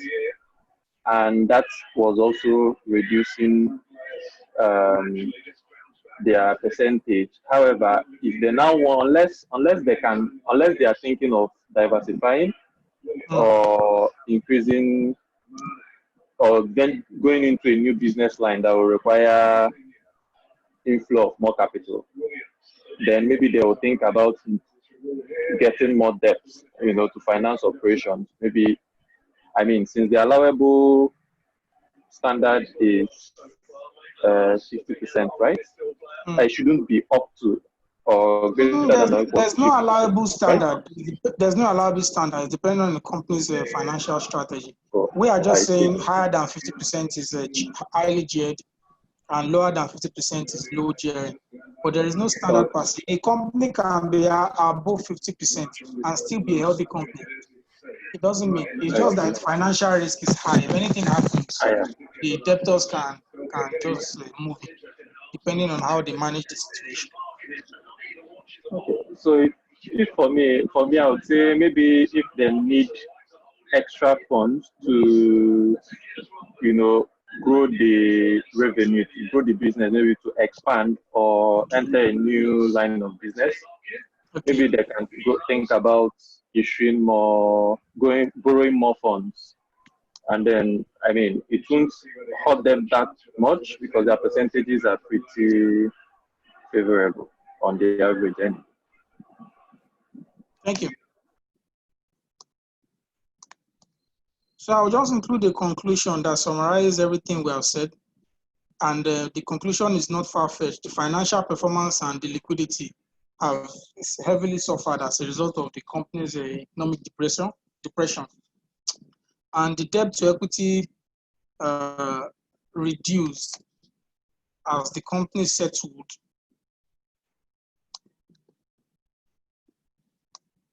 its debt during the year, even in the light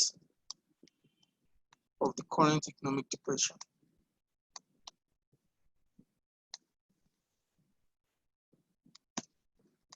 The company should put in appropriate safeguards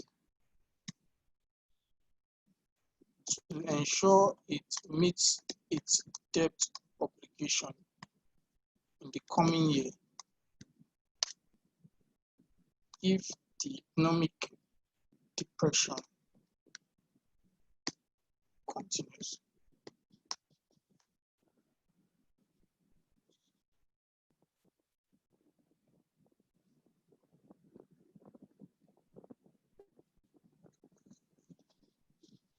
So finish with the yours faithfully, sign, financial reporting accountant.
Okay, I think that's how far we can go.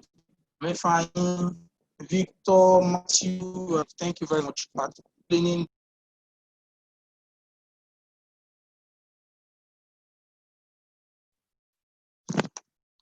So we're examining the question about Magifera, which we used to test and try to recall what we have learned previously. And we learned that no matter what we do, the three things must always be at the back of our mind. Number one, we must always understand what the ratio means. Number two, we must always understand the implication of the change in the ratio. Number three, we must always be able to identify the cause of the change in the ratio. So it's from these things we'll be able to carry out a well-informed analysis, as the case may be. So, guys, thank you very much for listening to me. So I will ask now, do you have any questions? Matthew, Ifeanyi, Agada, Victor. Any questions? Ifeanyi, please go ahead. Please, are you going to share the Excel with us? Sure, definitely.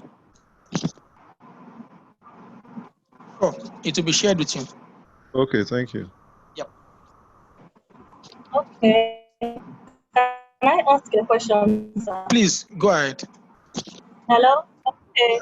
Yeah, go ahead. Sorry, even though it has been compared, the memo or the report, but let me ask, on that asset turnover ratio, can someone say one of the causes of the whatever drop in asset utilization could be that the manpower, as in making use of the labor force or whatever, people, the efficiency of manpower was not enforced, or can you say obsolescence of assets? Oh, we can say, you are right. We can say obsolescence. Apart from obsolescence, it could even be that they have a new machine in the company that people are trying to still understand, and because of that, it caused some hitch during the year. So the learning curve is still starting on understanding the new machine or the new technology. So it could be a number of things aside from the glaring one of the economic depression. Okay. Yeah. Thank you. Okay. Matthew, if any questions? Mr. Israel. Yes. This question we solved is too straightforward. It makes us believe that this is how it will be in the exam, but I seriously don't. I mean, I feel that we should do a more technical question, because the more we do the technical parts, these cheaper ones will be a lot easier for us, in my own opinion. Okay. If you have any technical questions, why not send ahead before tomorrow? I don't. That's the problem. Okay, then I will get one.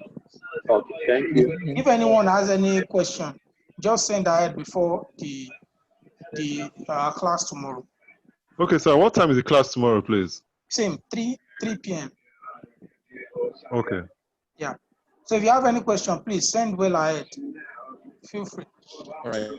Yeah. All right, sir.